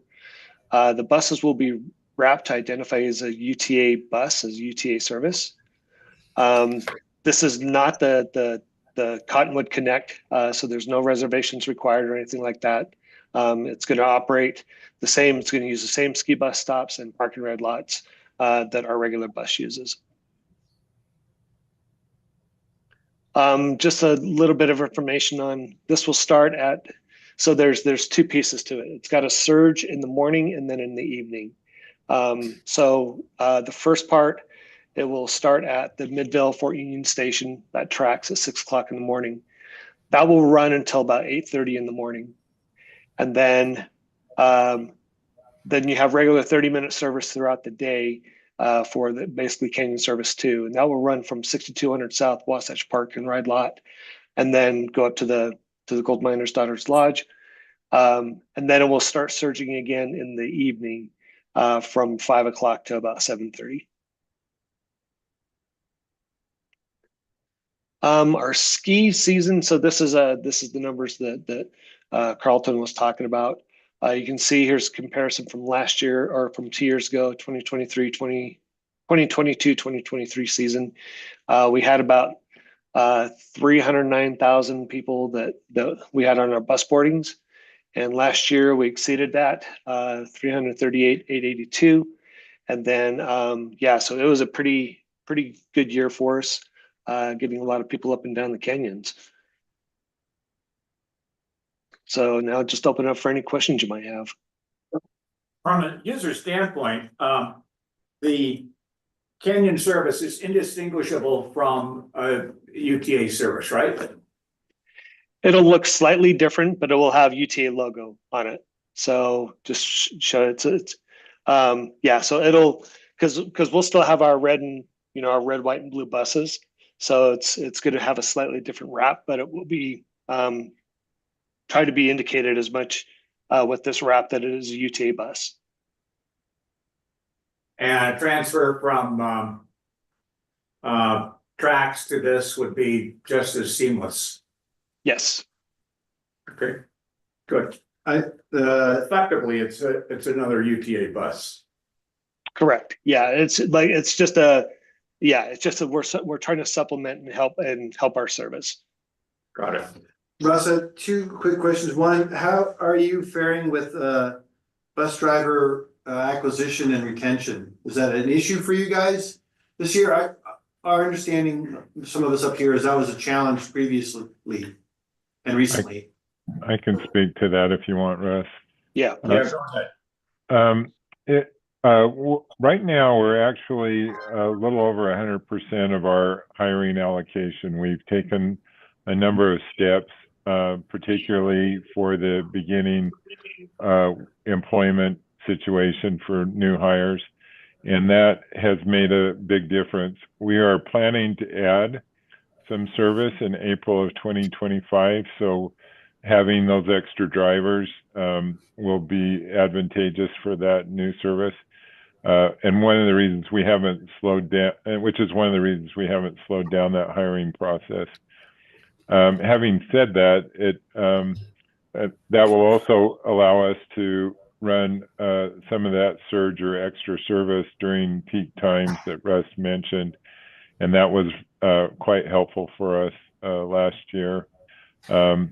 It's probably not a long-term strategy, and it's one of the reasons we are looking at supplemental service, whether it's us or one day UDOT. The challenge for us on ski service is the seasonality of it, and so, but we're not planning to walk away from it. But it is difficult to take a block of 40 or 50 drivers, all of a sudden pull them out of our normal routes and then have to backfill that work, especially in a tight unemployment market. So we're trying to figure out the right strategy.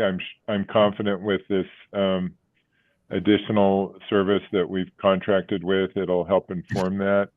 But today we certainly haven't walked away from ski service and never would until there was something more permanent in place. Good. Thanks. I think Mike Bond had a question. Did you not, Mike? Well, Mike, I thought he had his hand up. He was, we were gonna ask if you wanted to bring him into this part of the meeting.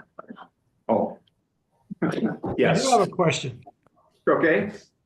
Just wondering if those new buses on this Canyon service will have ski racks on the outside of them, or how's that working? You know the answer to that, Russ? I would imagine they're interior, Mike, but I don't know the answer to that. Yeah, I'm not 100% sure. Let me look something up real quick and see if I can answer that for you. And the regular UTA buses, are we doing all that interior with racks or there too? Yeah, there's no exterior racks being anticipated. Okay. Just looking if there's going to be consistent between the two. Yeah. Hey, Molly, you want to say something? Can I ask when those route schedules and maps are going to be available to the public on Yeah, that your would be website? nice. Yeah. Yeah, Rick, do you know when the routes become public? Are they already there? Yeah, so they're the routes are available online now. If you go to rideuta.com, if you go look on the different routes, they are there. The schedules, sorry, I don't think the In service there, I'm looking now. sorry, say that again. I don't see the Canyon service routes shared. Oh yeah, Canyon service routes. I don't. because I know the 972, 994, all of our other ski bus routes are posted. And that is where if you click on, there's one's called new schedule, just off on the right hand side, on the 994. You'll see the schedule pop up. That's where I pulled it from. For the Canyon service, you found it there? Yeah. Let's see. We can also follow up and send a link. Yeah, it would be nice to have Absolutely. that. Yeah. How should I put it? Seamless between the two, where 994 and the Canyon service are basically have the same kind of interface. Okay, any other questions of Carlton or Russ? I have one more question. Oh, sure. Carlton, you indicated that long-term, potentially UDOT or someone else takes over the bus service. In the short term, a question I would have is, if, we have a parking lot project that they're submitting to the Forest Service that includes removing some of the roadside parking and changing some of the parking configuration in the Wildcat lot. And in conjunction with that project, if we were to change the entry to the Wildcat lot so we had enough room for those buses to turn like they do down at Snowbird, would it be a possibility that those buses would be able to run through the town of Alta all the way to Albion in the future?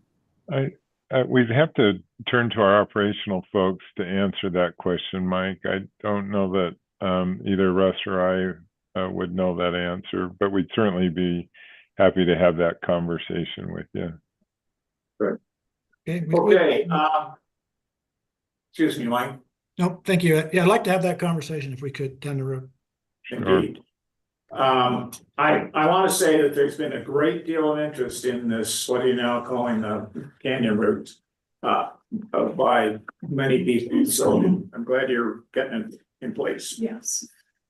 So let's move on. Do we have who's? Ron Stewart, who is with Gilbert and Stewart, is with us.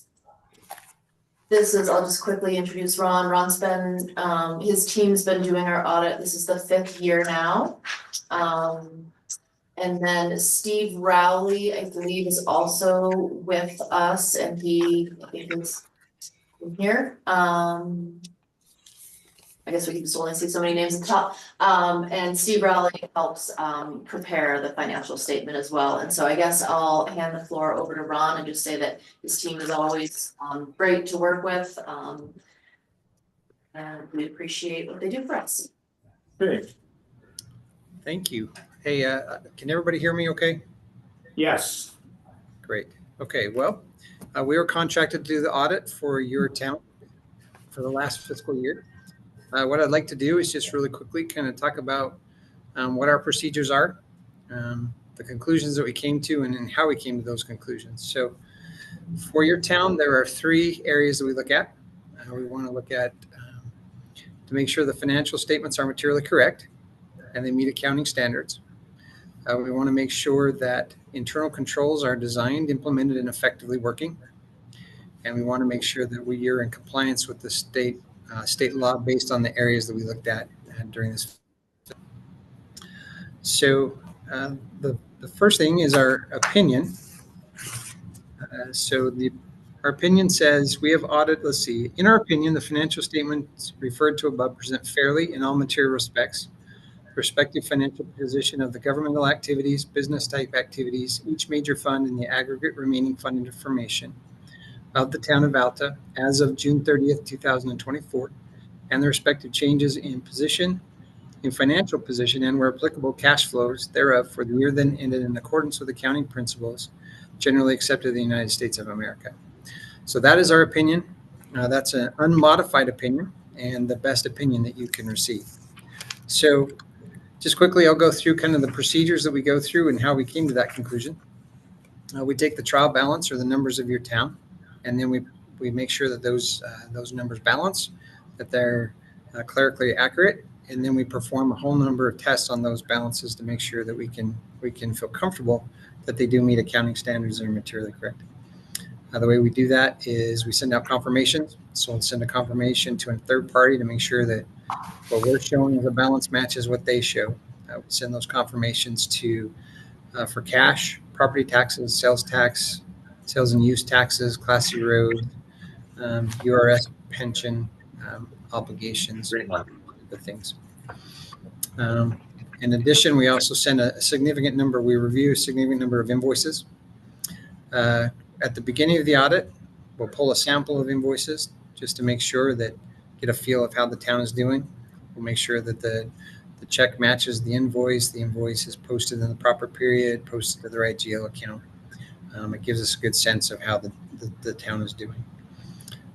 As we go through the audit, we'll pull out invoices for capital assets. We'll pull invoices after the end of the year to make sure that the expense happened in the proper period. So if an expense happened in June, but we didn't pay for it until July, we want to make sure that expense is posted in the right period. We'll also pull invoices for accrued liabilities and various other accounts as we go through our auditing process. There's a lot of calculations on a financial statement.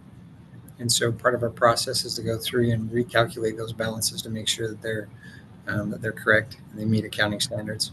We do that for accrued payroll, depreciation expense, compensated absences, pensions, and those type of calculations. And then we do a lot of analytical reviews. We'll create an expectation of what we think should happen, and then we'll compare those balances to the prior year, to the budget, and various other things to make sure to see if they're meeting those expectations. If they fall outside of those expectations, then we start to provide or perform tests and inquire to make sure we can understand how those differences came about. We do that at the beginning of the audit. We also do that as we're testing balances. For instance, if we're testing cash, we'll look at this year, last year, to make sure we can understand why it changed. And then at the end of the audit, after the financial statements are being written, we do that a third time to make sure we can understand all those various differences and where they came from. Those and various other procedures that we perform are what we do to come to that opinion that your financial statements are materially correct and meeting accounting standards. Second thing we look at is internal controls. We don't give an opinion on internal controls, but do evaluate those controls as we're going through our auditing process. Like I said earlier, we want to make sure that they're designed, they're implemented, and that they're working effectively. If for some reason the town had no controls in a significant area, or those controls had once been effective but aren't effective anymore, we would consider those either a material weakness or a significant deficiency. Either one of those we would bring to your attention as, hey, here's a finding, here's some things that we need to do. And how we come to those evaluations is we look at the policies and procedures, we do interviews, walkthroughs, questionnaires. So we'll part of that original process of looking at invoices is a way for us to kind of test those controls to make sure we understand that if what we said was going to happen is really happening. We do that with receipts, disbursements, and payroll as well. So through our evaluation, through our testing and interviews and walkthroughs, we feel like your controls are designed, that they've been implemented, and they are working effectively. So there's no issues that we need to bring before you as a town council to be aware of. The third area we look at is state compliance. State auditor every year gives us certain areas to look at. So for this year, we looked at budgetary compliance, fund balance, fraud risk assessment, government fees, restricted taxes and related revenues, cash management, and the Utah retirement systems. So the state auditor gives us certain procedures to perform to ensure that we're in compliance with state law in those areas. And we perform those procedures and then give an opinion. So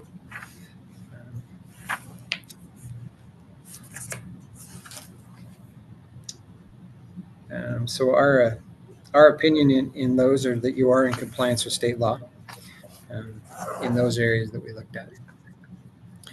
So those are the procedures that we go through, plus a whole lot of other ones to come to those conclusions. that we feel like your financial statements are materially correct, that your internal controls are effective, and that you're in compliance with those areas in the state law. So I'd be happy to answer any questions anybody has. Hey, if you were gonna give us a B, C, D, F grade, what grade would you give us? I would give you an A. I think you guys do very well. So We'll take that.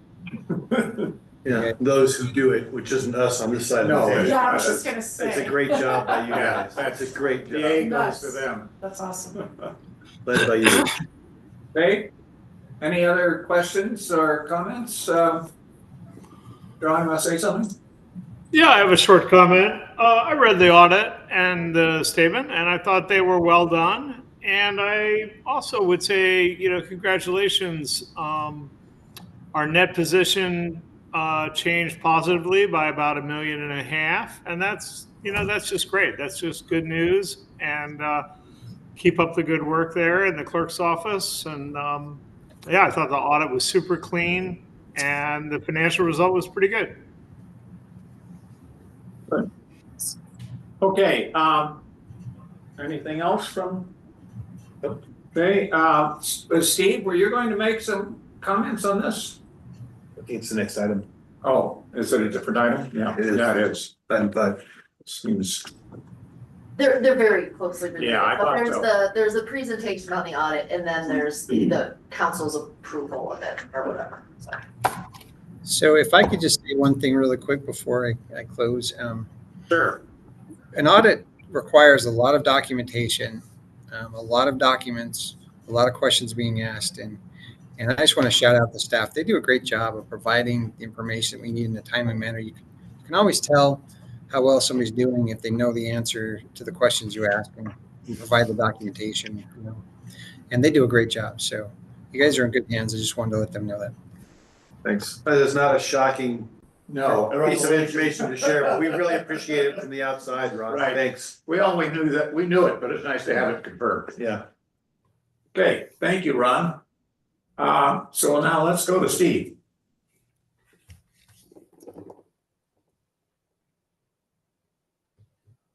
Or So discussion. discussion of possible action to approve the financial statements? Yes, so basically the council has to approve the financial statement if you so choose. And so Steve does a great deal of the preparation work and helps really at year end with me, guiding me in a lot of different entries and things. So I'm very happy to have Steve on our team and just want to give a shout out to him. And then if the council has any technical questions, I probably will have Steve help me out on those. Well, does the council have any technical questions? I think it sounds like they have a great working relationship. It sounds like this thing really fits. I don't think. Yeah, I move that we approve the financial statement. I second that. Damn Okay. it. She was faster. Any further discussion? Okay, all in favor? I think it's a roll call though. Okay, Okay. roll away. Mayor Burke, Aye. Councilmember Ansel. Aye. Or yes. Oh, yeah. Councilmember Byrne, Yes. Councilmember Morgan, Yes. and Councilmember Schilling. Yes. Okay. I think this matter is closed. Yeah. On to item 7. And we're on, That's good. Correct. okay, is Stephen Clark with us? Yes, he is. And hello. Right, so we got a bunch of towers there that we didn't have a year ago. You want to talk about that? Sure, not a problem. I can show you guys some photos of the project if you guys would be interested, or if you just want a brief synopsis of how it went. Photos, please. Photos, please. Okay. What did you say? Photos, please. Photos, please. Very polite. Okay. Yeah, I gave this presentation at the Professional Snow and Avalanche Workshop in Kansas last week to various snow professionals in Utah, and it was well received. I can kind of won't show you all 40 slides, but Well, not that many photos. no, not that many photos. Yeah, so myself and a guy named Adam Davis, who was on the construction crew, we gave this presentation together. I think I've talked a little bit about the project overview, kind of what it meant for the Little Cottonwood Avalanche program. Really, this was the last major piece of terrain to kind of help with the elimination of the Peruvian Ridge howitzer along with Alta Siguria. And we achieved that. So basically, starting this winter, there will be no overhead fire from the Peruvian Ridge howitzer, and we've achieved a 95% reduction in overhead fire in Little Cottonwood Canyon. So basically, all but a couple of buildings will have overhead fire, which is a big win for our program and the town itself. The other parts of this, why we did the project, the overhead fire was certainly the biggest driving factor. Other influences were, public and worker safety. There's been increasing research about exposure to artillery blasts and excessive noise. So, that's a health and safety win for the gun crews and the maintenance crews as well. And the other part, while we were in the area, we did choose to replace our Obelix, replace those devices mostly due to reliability issues we've had in the past, which have led to some extended road closures and some difficult situations to deal with during prolonged storm systems. So we felt that it was worth spending the money while we were in the area to get a better return on our investment to replace those devices and have some more commonality in our program. You guys know where the project area occurred. It all occurred on Mount Superior. It's kind of, we've really seen the full progression from, Monty Atwater 50 years ago, where it would take him, a day to go up and light one hand charge, to now you've got 16 towers on Mount Superior that can do that mitigation work incredibly efficiently, less easily in less than an hour's time. Safely trigger and initiate those devices in all weather conditions. So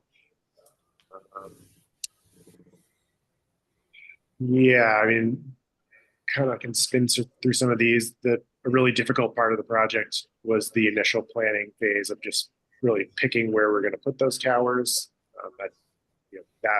That work started a couple of the past few summers, but ultimately it was a compromise with the contractor of where we can safely install that equipment and be effective for triggering avalanches. A big part of the project was closing that very popular backcountry area. I feel like we did as good a job as we could with the public notification. There was some public outcry for maybe not doing that early enough in the project process, and I do recognize that could have been improved. The crew utilized a technology called HEC, or Human External Cargo, to fly around and actually access those sites in a really efficient time. And it's really this technology and this tool that enabled the project to get done so quickly. Basically eliminated the need for dangerous scrambling and hiking between the sites. This is kind of what the setup looks like. This is how they would go to work every day. You probably all saw this summer. Get picked up and taken on their way. We just fast forward through some of these. Again, just a lot of there's a lot of physical manual labor for these crews to do that work, a lot of rockfall.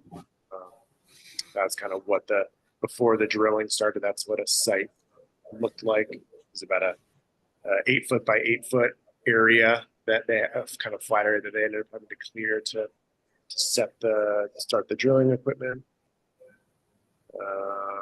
They had some challenges, even with all of our pre-planning. They did run into a couple sites that we had to move after they weren't finding suitable rock conditions. This is one of those. That's the Tea Tree site. This is what some of the drilling ended up looking like. All of this equipment is completely custom made to do this work. That was really the only way that this project got done in such a short amount of time. This little time lapse here. Again, each tower has 4 vertical anchors and a horizontal shear relief anchor. Again, kind of more custom drilling equipment. After those holes are drilled, the anchor rods are set in place, and this is the template that gets put on top of it. This kind of shows just how intricate and how specialized the equipment was to get placed and set in those target locations. This is what all of their grouting material looks like. And then the forming work that follows that, these guys really took a lot of time and really amazing detail with the level of concrete finish work that they did for this project. Another cool thing for this project, we used something called a volumetric mixing truck, which was a kind of a first for UDOT.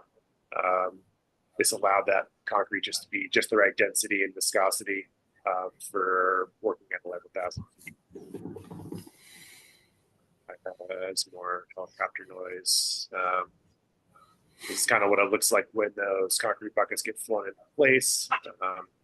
That concrete bucket weighs close to 3,000 pounds. You have to sort of slowly maneuver that into place and let the concrete out in a kind of a controlled fashion, so it's not to unweight the helicopter line too quickly and also knock the form out of place.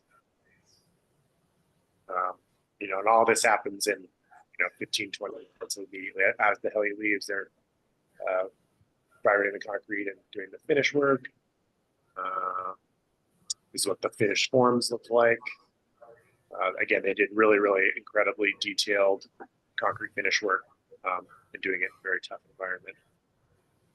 It's sort of an homage to the old versus new. They inlaid a artillery fragment into the base of one of the towers. So don't forget your past, I guess is what that comes out to.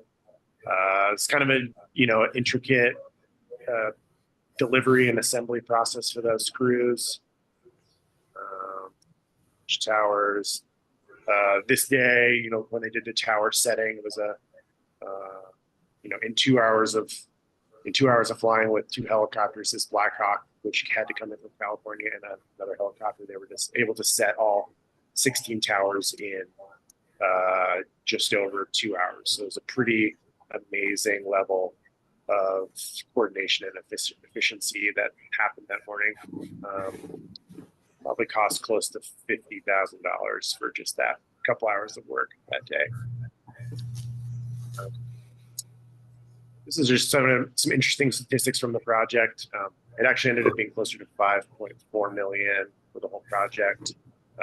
Total working days, 34.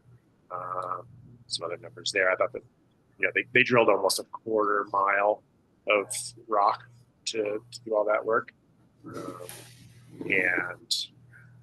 This is just to make those guys their life is just a little bit easier, so they don't have to go outside so much.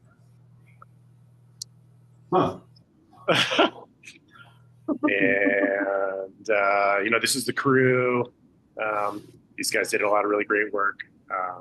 Really are very lucky to have them in Utah and able to do that job for us.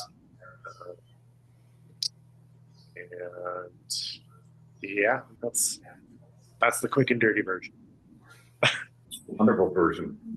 I know it hasn't been effectively in place in the winter yet, but can you give us any idea as to what extent this will improve travel on the main road as opposed to being pushed onto the bypass road? In other words, what fraction of previous closures on the main road will be reduced?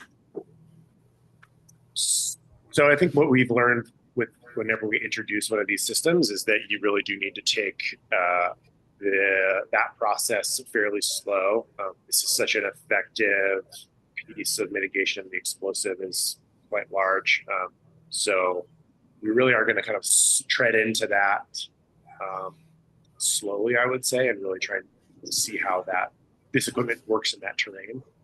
We really don't anticipate a significant drop in the number of closures at this time with this equipment. I think in the future, as we have a better kind of user experience with that equipment in that terrain, I would imagine that closure frequency might shorten slightly, or closure duration, excuse me. But ultimately, this isn't really going to change the frequency, I would say.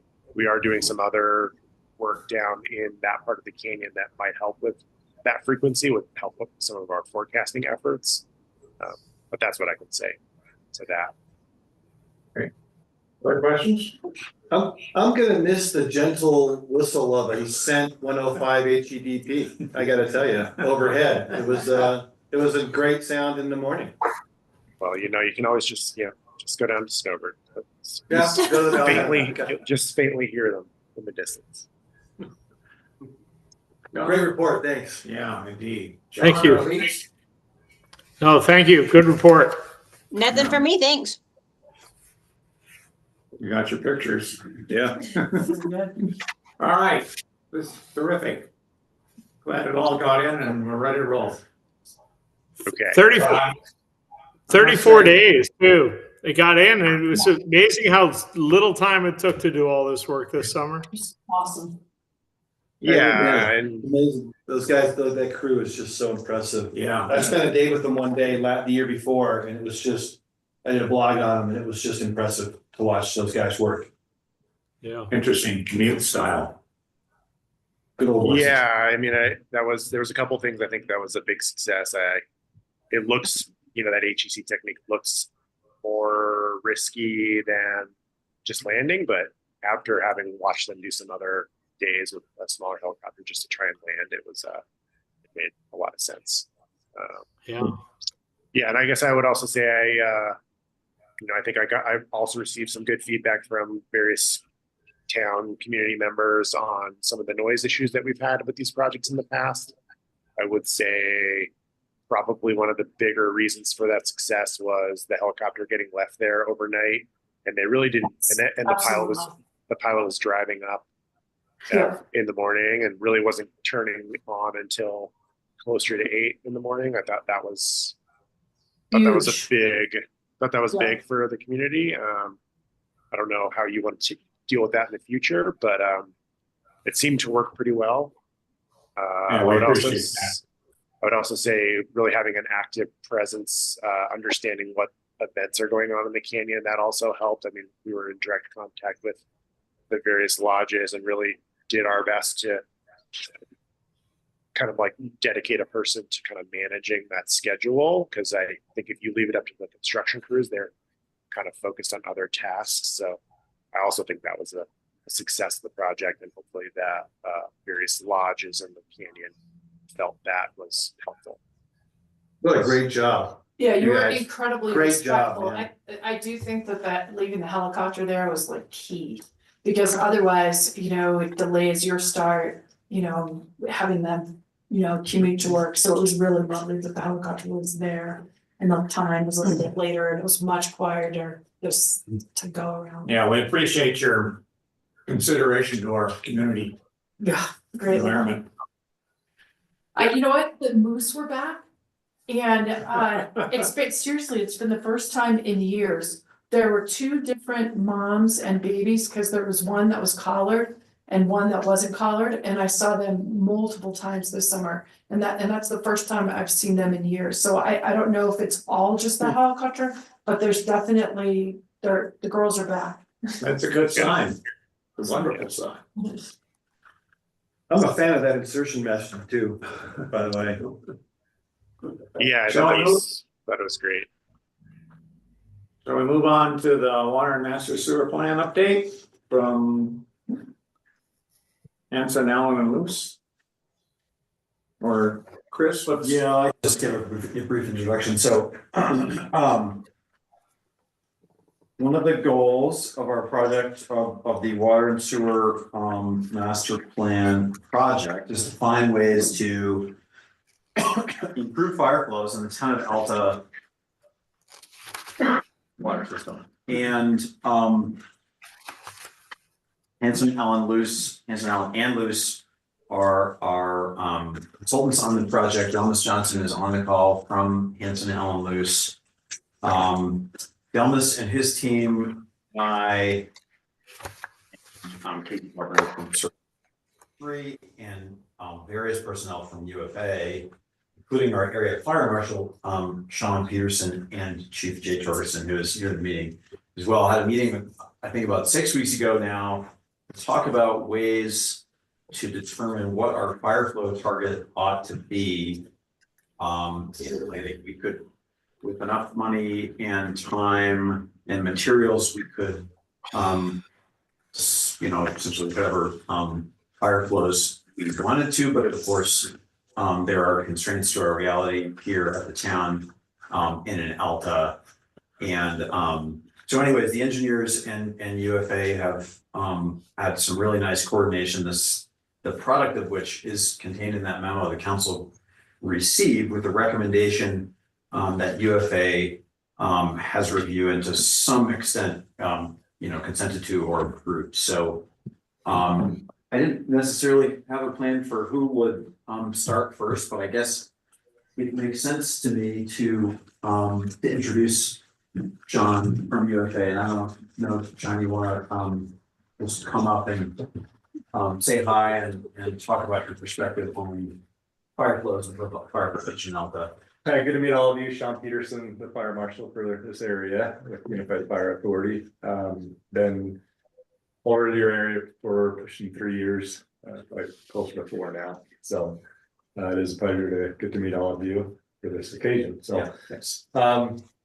As far as the water supply with the area, to make things unique with the canyon, we can really attack and protect multiple ways. Number one is obviously, as we talked about in earlier meetings, was upgrading some of these solar buildings with fire sprinklers and stuff as you remodel. But fire sprinklers, number one, save lives and properties. And not only does it do that, but it also reduces the amount of water because it puts the water right on the fire at the beginning stages and puts it in that room of origin where it's at. So it's not like a Hollywood thing where it just starts dumping water all over the building. With that, typical heads usually flow 15, roughly 15 gallons a minute.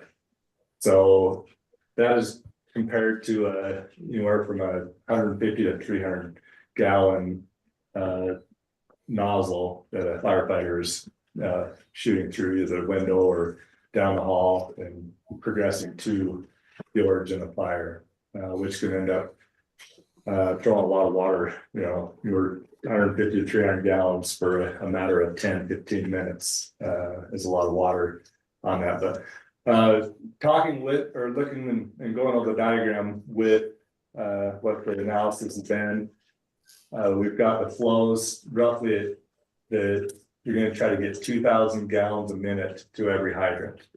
Our fire pump on the apparatus down there is a 1,500.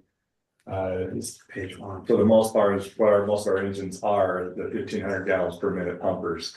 So that is supplying adequately for the fire flow for one apparatus, and then the second one, obviously responding up from the valley, is going to be 15-20 minute delay. But that giving us 2,000 gallons per minute allows us to maximize and flow the water that we need to attack the fire and hopefully initially put that out. I love down the line a little ways. The matter of increasing really over 2,000 gallons a minute, you run into the other problem is that the water supply that you have available. And the more water you make available coming out of the hydrant, we're going to use as the firefighters. And so that just increases the amount that you need to store. And I know that storage of drinking water is very expensive. And how that all comes about is a big challenge. So keeping the number down, there are several ways that we can reduce and things we can do on our side or on the building side to keep that number effective at 2,000 gallons per minute. Fire sprinklers is one of the biggest ones. We can reduce per code. They found that we can reduce down to 50 and 75% for residential, the amount of fire flow per square footage. And then the other one is actually on bigger structures is separating out the structure when we build it, compartmentalizing and putting the use of construction, whether it's cement walls, those kind of things to separate out areas and reduce the fire area will greatly enhance our ability to keep those numbers at a minimum, right? As you probably get in there, the size of the water lines that are in the ground, most of your lines are at the 8-inch. There is one little part that's the 6-inch on the very lower end of your total of 21 fire hydrants that you have. There's, I think, 4 on that bottom end that serve residential areas that's pushing right around 1,000 gallons a minute. We talked about maybe looping those in, and that will give us a big bump in fire flow at a real minimal cost to just connect them on both ends and make it one big loop. So the chart here, the next one, if we pull down, it's really the next one that we want, that bottom right there, is as we look on the fire flow, right? You got 1,500 gallons a minute for residential and our maximum 2,000 gallons a minute. So your flow duration, 120, so you're 2 hours up to 4 hours. The storage volume is the huge indicator there, because we'll go, like I said, we'll go through water as fast as we can get it. Whether it's used effectively in every drop of water or gallon of water is put on the fire, we can't always make that happen. But if we increase that, say 2,000 even to 2,500 or 3,000, you see the huge jump in the flows and what you need for water storage. So what we did, 2,000 gallons a minute, we can make that happen. I think we can do a really good job of protecting the residents and the structures here. Any questions? Yeah. Going forward, all construction in Alta requires sprinklers, whether it's residential or rebuild. Is that? Yes, there's general question. We can go from it. We can attack it. So the state legislation took out in the fire code, the International Fire Code required all structures to be fire sprinkler. The state took that away, mainly because of building and the residential aspect of it, and rolling the cost over to the home buyer. They took that out of the code and limited us to what we can require fire sprinklers in. The two things for residential is access. So giving us our 20-foot wide access and incline and year-round seasonal access is one of the reasons we can require fire sprinklers. And then the other one is the water supply aspect. That if we can't get enough water from the hydrant or the closest hydrant within 600 feet, then we can require them. The third one is we need 2 accesses to all areas. So there's only one access, right, up and down the canyon here.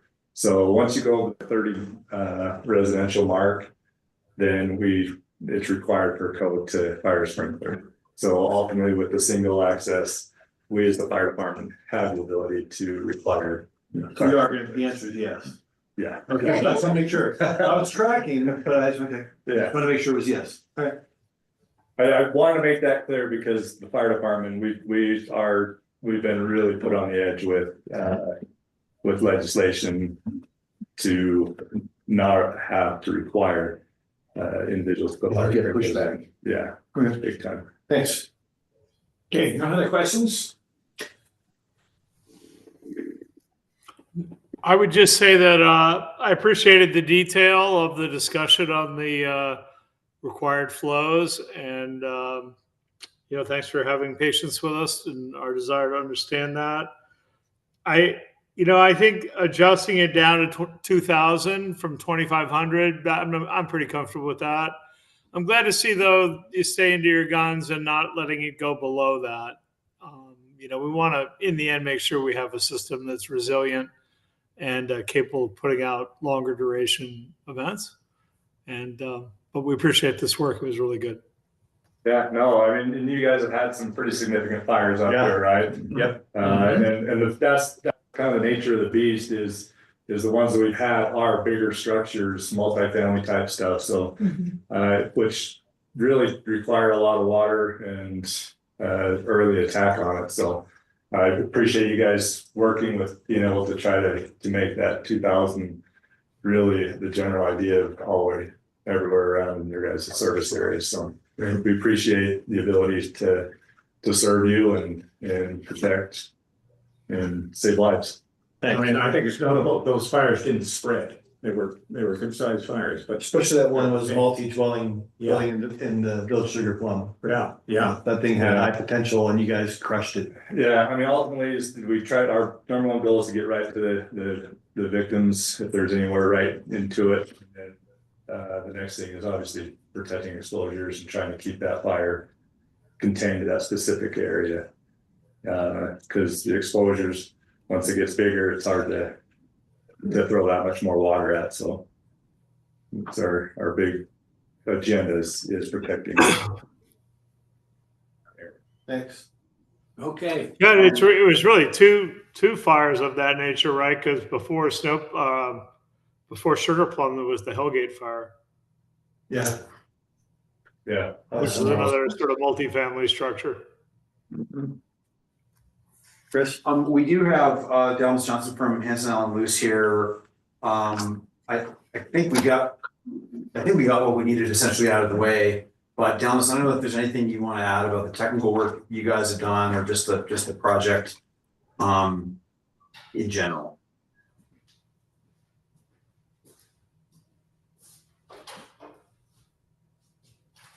Dallas muted. He's behind the arrow up there, isn't he?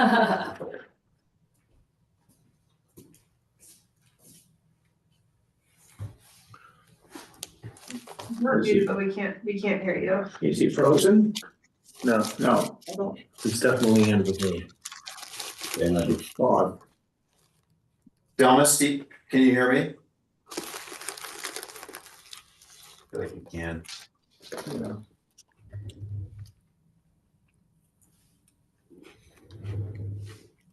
Jay, do you have anything you wanted to share or anything with? No, unless you guys have any questions operationally for how we approach a fire. It is a coordinated effort with our water purveyors. If we do have a large fire, then we're communicating with them. It's been nice to have Keith previously, Steve, and now Casey that we work closely with. So if we do have a fire where we're tapping into the water, we know how much we're using, we're communicating with them, making sure that they have pumps that are going to replenish your supply, and your supply is adequate at this time, but it goes up the limits with commercial properties. With the flows that you're looking at, that would be something that you may need to address with increasing that potential supply. But the supply is not just a static supply. It is replenishing itself as it's being utilized, probably not at the same rate, but it is being replenished. So that was a good dialogue we had earlier in the summer on this. Yeah, it was really helpful. I would characterize this as a kind of a team effort within this canyon of people working together, keep each other safe and moving. So thanks a lot. How many gallons on each rig? About 750 gallons on a fire engine, so that goes pretty fast. Yeah, especially if you're going at 1,500. Yeah. So you've basically got 30 seconds and then you've got to connect. Right, so that's why it's so important for us, when we talk about our response times and getting out quickly, quick responses, the sooner we can get water on a fire, the more effective it's going to be. We have calculations that we utilize to know how big a fire is going to grow in a certain amount of time. And so it's just for us, just even 30 seconds to a minute can make a huge difference if we're able to get that fire in the incipient phase. Like Sean said, fire sprinklers are huge, and can save property, can save lives, because it puts water on fires where it needs to be immediately. It's a great tool. Yeah. Great. It's putting us out of work. Eventually, we won't have. Yeah, right. Stick around anyway. I appreciate your personality. Thanks. All right.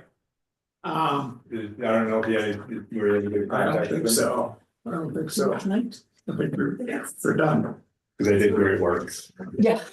So I'll just summarize to say that this is our planning assumption, 2,000 gallons per minute every hydrant. Later in the document, it's not quite, well, it's the last page in the Hanson Allen Luce in this memo portion of the council packet. Is a diagram based on an updated water model. We didn't quite have to build that from scratch. We were able to use previous water model, but there was no single data source showing all of the current components of the water system. So we kind of had to do a little bit of remedial work to build that data set adequately. Assume we would have to go into the project. I assume that we did have that data. So anyways, Hanson Allen Luce has been great and adaptable in working with us to get all that information in one place. We have model, and if you look on this in the memo on this project, you can see what the model says about the performance essentially at each hydrant. So this is what we will use to assess future capital projects. We are taking the projects from the 2014 study and into that as the baseline assumption for projects we want to evaluate moving forward. Beyond that, we're trying to turn to sewer to evaluate existing conditions of that infrastructure and game out some capital projects on sewer. And then we'll be talking about future water system capacity needs and so on and so forth. So this is a major step, and glad to have this opportunity to engage with the council to let you know what we're working towards. Great. Thanks, Chris. My apologies on the audio. Oh, No worries. That's all good. all right. Let's move on to questions concerning the departmental reports. I didn't have any. Okay. Say that, I guess. Great. Any questions, John or Elise, concerning the? No questions for me.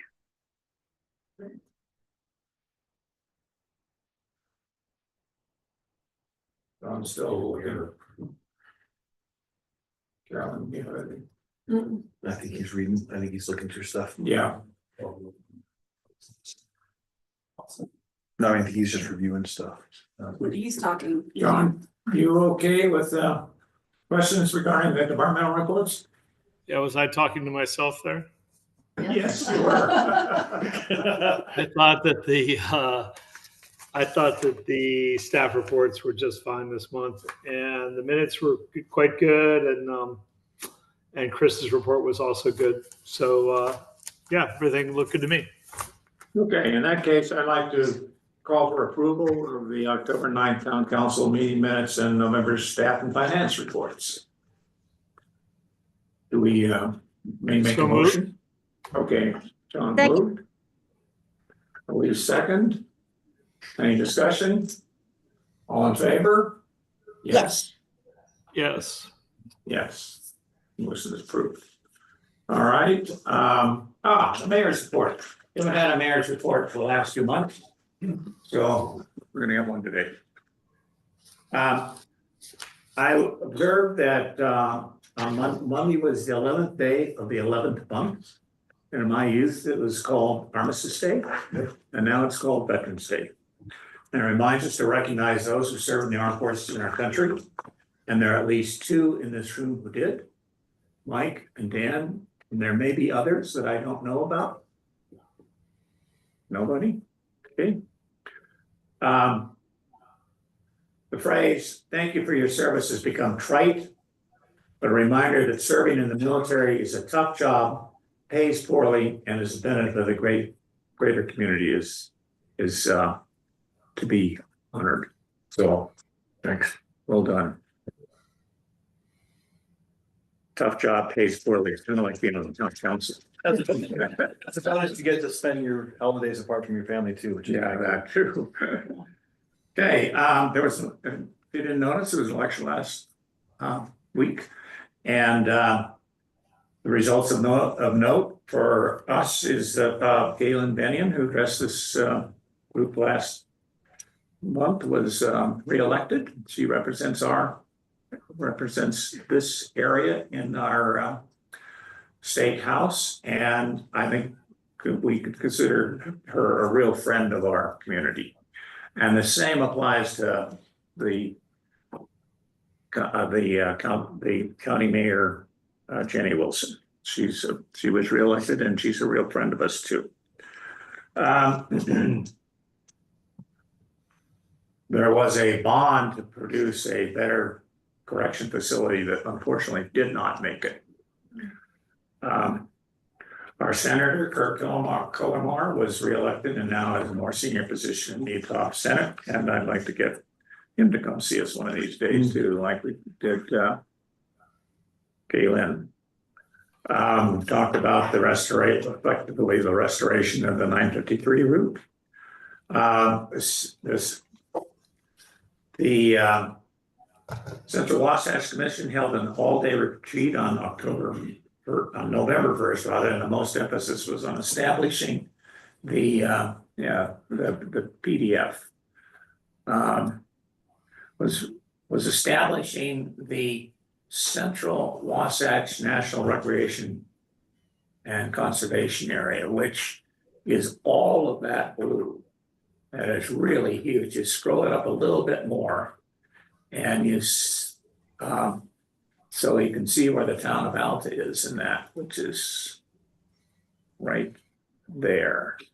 And so you see that this conservation and recreation area is a really substantial addition to conserved land in the Wasatch, and it will supplement these green areas, which are wildernesses, and 4 different areas. It was, I think, recognized in this retreat that this is a big lift. It's going to need a lot of political support to get into the legislation, and then there was some sentiment for starting with something less ambitious. And the thing less ambitious they considered starting with was getting the first phase of Little Cottonwood EIS implemented. That is improved bus service up here, which would be a wonderful step. CWC is also holding a 2-day symposium on January 9th and 10th. It's open to the public. The keynote speaker is Terry Tempest Williams, who's kind of the contemporary equivalent of John Steinbeck or Wallace Stegner, and we'll have more data on that next month. So,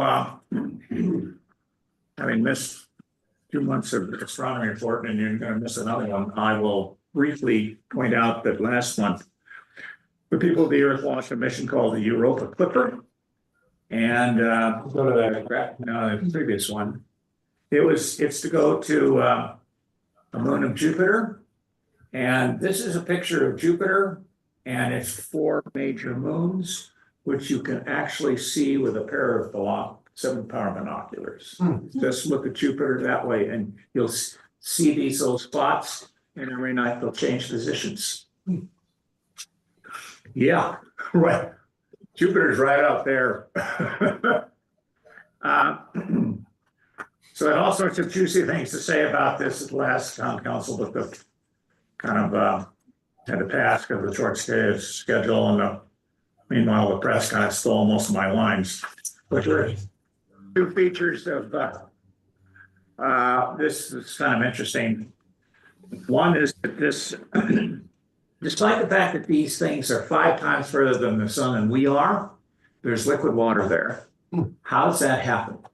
It happens because as Europa goes around Jupiter every 3.5 days. It's sometimes a little closer and sometimes a little further apart, further away. And when it's closer, the gravity of Jupiter pulls on the rocks and then it relaxes it when it's further apart. And that cycle of pulling and relaxing every 3.5 days warms it enough that gets it to liquid temperature. You can try that with a paper clip, just stand it back and forth a bunch of times, and you'll find it heats up. Same phenomenon. And the other interesting thing is this isn't really got launched to Mars. It got, I'm excused, in Jupiter, it got launched to Mars. And this picture that is up there now shows the launch, and it goes out to Mars next on February 27th, which uses the gravity of Mars in a technique called gravity assist to change the trajectory and send it actually back to Earth, where it uses the gravity of Earth to send it on to Jupiter. And this phenomena, you have actually, probably everyone in this room has done something very similar. When you're skiing down a flat area, like from the bottom of the old Supreme to the new Supreme, you come along and there's a kid that's really kind of bogged down. And you hold your pole out to him, kid grabs the pole, you swing it forward, and the kid speeds up. You slow down a little bit, but if you're 4 times more massive than the kid, you slow down 1/4 as much as the kid speeds up. Actually, so, you've all done the equivalent of gravity assist. And it, now, same thing happens at Mars. The spacecraft speeds up, Mars slows down, but since Mars is jillions of times more massive than the spacecraft, Mars doesn't care. So now all this twirling around the solar system is why this doesn't get to Jupiter until 2030. So don't hold your breath. Next time, the students in a documentary production at the University of Utah produced a wonderful film called Peak Pressure, a documentary about Little Cottonwood Canyon. And it's well worth watching. And it features our town manager. And I would say that this thing's a little hard to find. Is there any way we could put this on our website to let people access it? Well, how do we find it even without that? What's it called? It's called Peak Pressure? Peak Pressure, a documentary film about Little Cottonwood Canyon. Okay. Our next meeting is on Wednesday, December 11th at 4 p.m. And I will most likely not be here. And Elise, who I hope is still there, is Still here. Good. Is kindly accepted being the mayor pro tem for that. I made a little calculation this week, which is that since it started working, my heart has gone through about 3.6 billion cycles and some stuff that's wearing out. Okay, so I'm gonna a worn out piece put in there. And that's what I'm gonna be on December, whenever it is, 11th. And I just hope they pick the right part number. We're hoping that too. Yeah, thank you. You're gonna ski faster this time. Good. All right. Approval of the October 9th Town Council meeting minutes and November staff and finance reports. You just did it. No, we did that. Number- Yeah, no, 13. Number 13. 13, discussion of possible action to adopt ordinance 2024-09, updating the subdivision ordinance. I make a motion that we adopt that ordinance. I have a comment. Okay, good. Go to it. Yeah, I read this about the 400th time we've read this, and I think it's right. Could somebody just confirm, though, that we're not changing out the council as the appeal authority at this time? Yes, we're not doing that. Cool. I couldn't find it in here, but I just thought I'd make sure. So with that one caveat, I think that this is ready to sign, ready to approve, ready to sign. Okay, so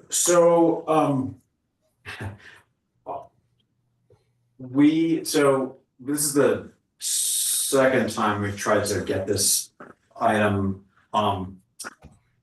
ready for your consideration to adopt. In the last couple of months, we kind of missed the boat on the noticing requirements we're subject to under our own town code. We satisfied those this time.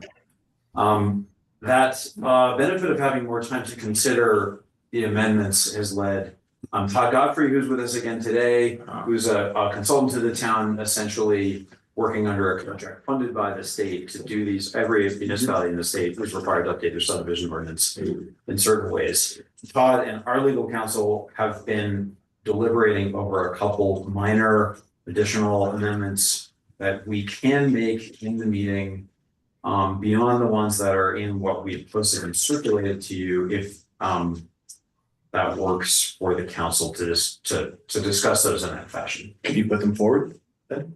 Todd and Holly can do so.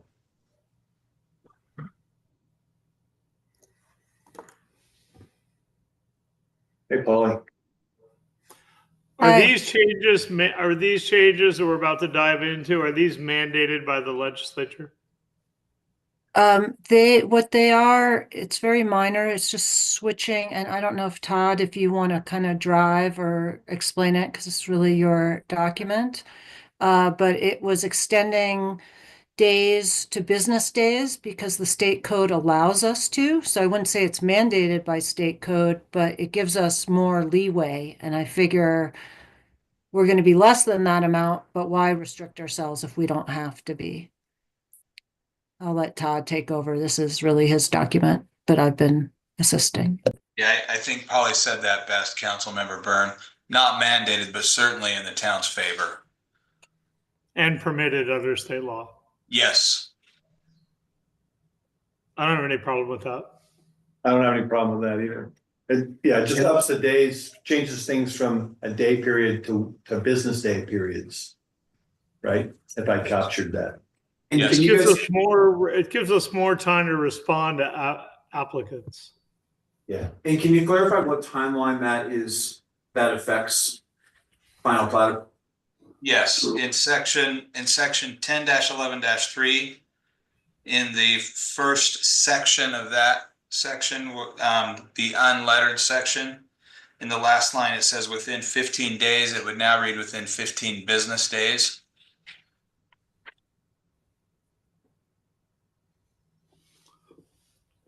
And then in section 10-11-7, subsection B, the third line, it reads completed within 40 days. It would say within 40 business days. Then in section 10-11-9, down towards the very end, it reads within 30 days, and it would now read within 30 business days. There is one other change we're recommending that's not necessarily a business days change, but in section 10-11-8. Right. This is a section that essentially allows you to declare an application dead if an applicant doesn't take any action on their own reviews. And in that section, it says the applicant shall correct all specified deficiencies within, and you had 90 days. I'm proposing that you change that to 40 days. That is consistent with state law. And it then would further provide if the applicant fails to correct the specified deficiencies within a 90-day period. That one we're leaving as days as opposed to changing to business days. So those are the changes we would recommend to you tonight. These are consistent with state law. In every case, they give the town more time to review applications, and it puts you in a place that, while still being consistent with state law, is, I guess I would consider it more friendly to your review staff.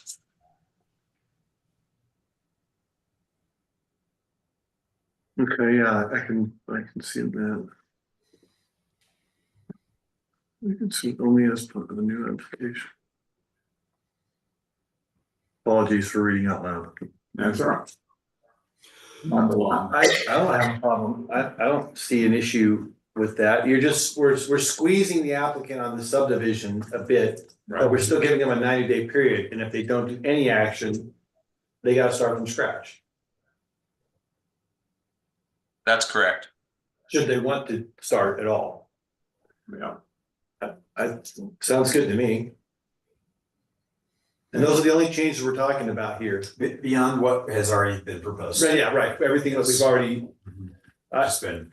I would move that we adopt ordinance 2024-0-9 to include the legal recommendations that are now incorporated for this discussion. Second. Second, any further discussion? Roll call. No, roll call. Councilmember Ansel, Yes. Councilmember Morgan, Yes. Councilmember Byrne, Yes. Councilmember Schilling, Yes, Mayor Burke. Yes.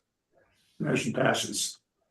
that is unbelievable because we are exactly on time. I don't believe that. Somehow got it back. Anyway, not that we need to rush. I'm not rushing us. I Okay. just found that the most. Discussion, yeah, not bad. Discussion regarding applying to the URS public safety and adding. Discussion regarding applying to the URS public safety system and adding a 5th full-time police officer. Sure. I'm gonna summarize Good. the presentation, and then if there's questions for us. The budget committee met, was that last week? Yep. Yes. Met last week, and so we presented, the budget committee met, we went through a presentation. Modifications to the recommendations have been incorporated in the presentation that came to the council. Staff is recommending 2 things. First thing is that for our post-certified police officers, that we apply to the Utah State Retirement System to be in the public safety system. This provides a better benefit to our police officers, which are summarized in the presentation. It's less time out doing your, and it just provides a number of different benefits that are better financially in time and in the benefit, I guess. The second thing is that we are proposing to start the process of hiring a 5th police officer. So what we've done in the presentation is we have started providing the council with estimates. This is not an actual budget, but this is in preparation to get, the wheels turning on. If we're to go down this path, for you to expect, the numbers to change, and we've given you some rough stuff in here, but I still am in the process of kind of bringing those into the actual budget. So what we're looking for in this meeting is kind of the,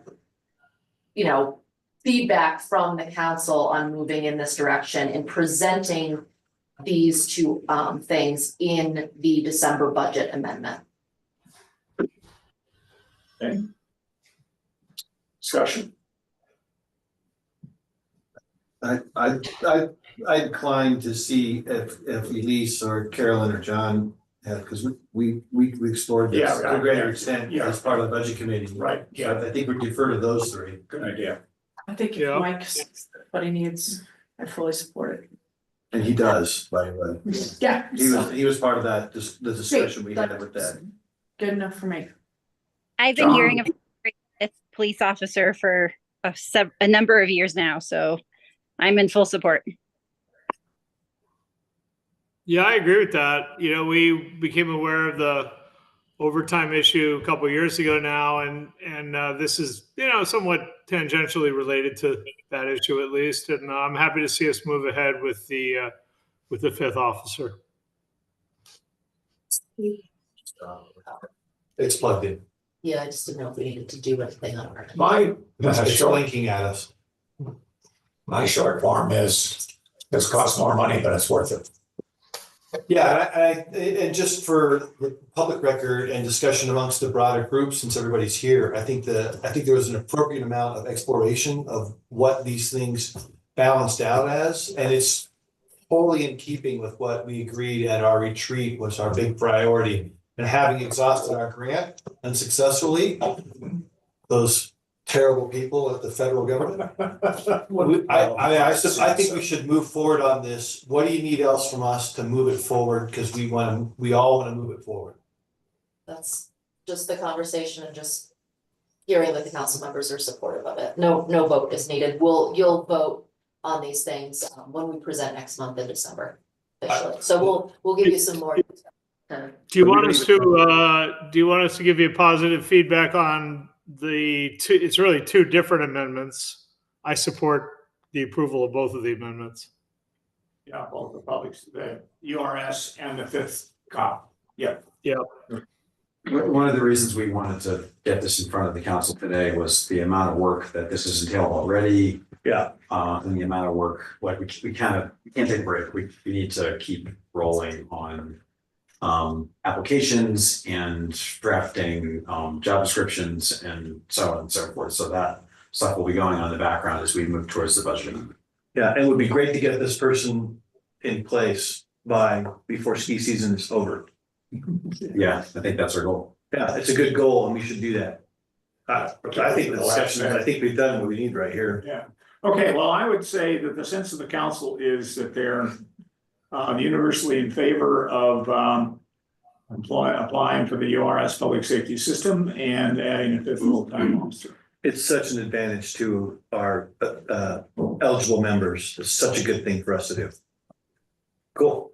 Okay, discussion of possible action to adopt resolution 2024 R25, updating the fee schedule. Yes. So there's two things that this update does. The first one is it addresses parking violations and park violations. Is that right? Sure. Yeah. And it basically makes it so that it's the town of Alta has the same violation rates as the Alta ski area, so that we're not. It makes it universal around the town of Alta, so that we're not different than, one space over or something. So that's the first thing that this does. Second thing that it does is it allows us to charge a returned payment it's a return payment fee per occurrence. So now that we're going to having an online platform for, and this hasn't rolled out officially yet, but we're moving in that direction very soon for folks to be able to pay their sewer and water utilities.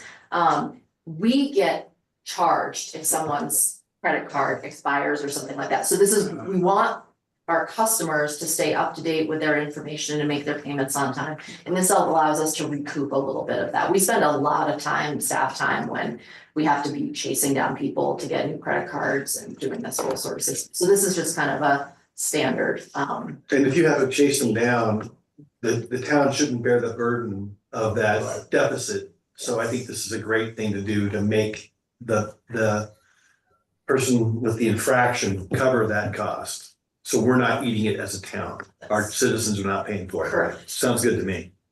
I like that. And then, Brooke has the parking violations pulled up. Those are the only two changes in the fee schedule. Good. Okay, any further discussion on that? Hearing none. I move that we adopt resolution 2024-R-25, updating our fee schedule as presented. Second. Discussion? I was just curious of parking, but I'm just curious. So if you do not follow Alta's parking, it's $75, and if you park someplace you're not supposed to in the town, it's $75 each day. It's now 125. Now 125. The changes. Okay, sorry. Each infraction, technically Yeah, speaking. infraction. Okay, great. Yeah, Mike, you wanna say something? Just one real quick comment. For clarity, This is for civil violations. We have not kicked off our civil code enforcement program yet. In the near term, we will continue to refer parking violations to our justice court, where the judge sets the penalty. So we're anxious to get civil code enforcement going, and we're working with the town office to do it as quick as we can. When the resolution is part of this, then This will make the violation fees consistent with what's happening across the street, yes. that was better put than how Jen put it. Much better put. Maybe the clarification just relates to like permit or reservation violations. When permits are required or reservations are required in town parking, whereas if you parked illegally in town at any time, that's when it would go back to the court. There's Wasn't there some discussion at the budget meeting about building permit fees? Have you decided to leave that for a later date? I think we Chris, did decide to put that off. Or we had some collection issue we were having with building permits, with the timing of collection of the building permit fees? Yes, John. And I did have a note in the staff report, so we've just got a plan review process that's been ongoing for much longer than they typically are. It's held up in the structural review on our end. And we have paid out more to our plan review vendor than we estimate to take in the building permit fee. And our legal counsel said, well, don't you collect those fees in advance? And I said, no, we don't. And looking at the fee schedule, it turns out that we are supposed to collect those fees, but it's not been the practice of the town. Recently.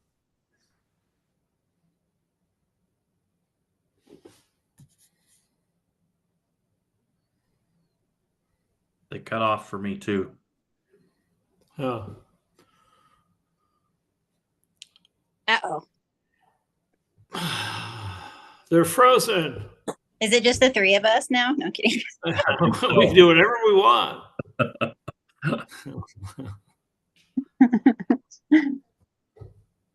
I'm texting Molly right now. Okay. Sounds like the owl maybe went out. Yeah.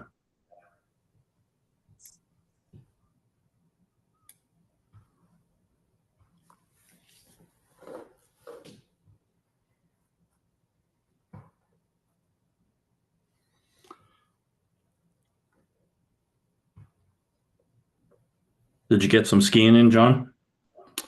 Yeah, we've had 5 days so far. A couple of pretty big ones the last 2 days. Skied out in the Tordrilla Range. Nice. Pretty exciting. And yeah, haven't hit too many rocks yet. Haven't broken any skis, so that's good. That's good. I'm down in St. George. We went down here for a week to get away from the newly acquired cold and go mountain biking and a few things. Oh, nice. Get outside, get some air. Yeah.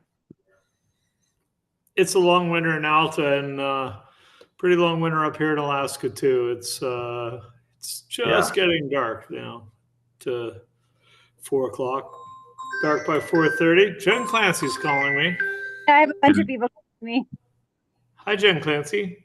Hi, we lost internet, so I'm hoping I can just have you on speakerphone. Sounds good. I'm sorry I asked that question. I was trying to be helpful. Here, I'm gonna put you on speaker.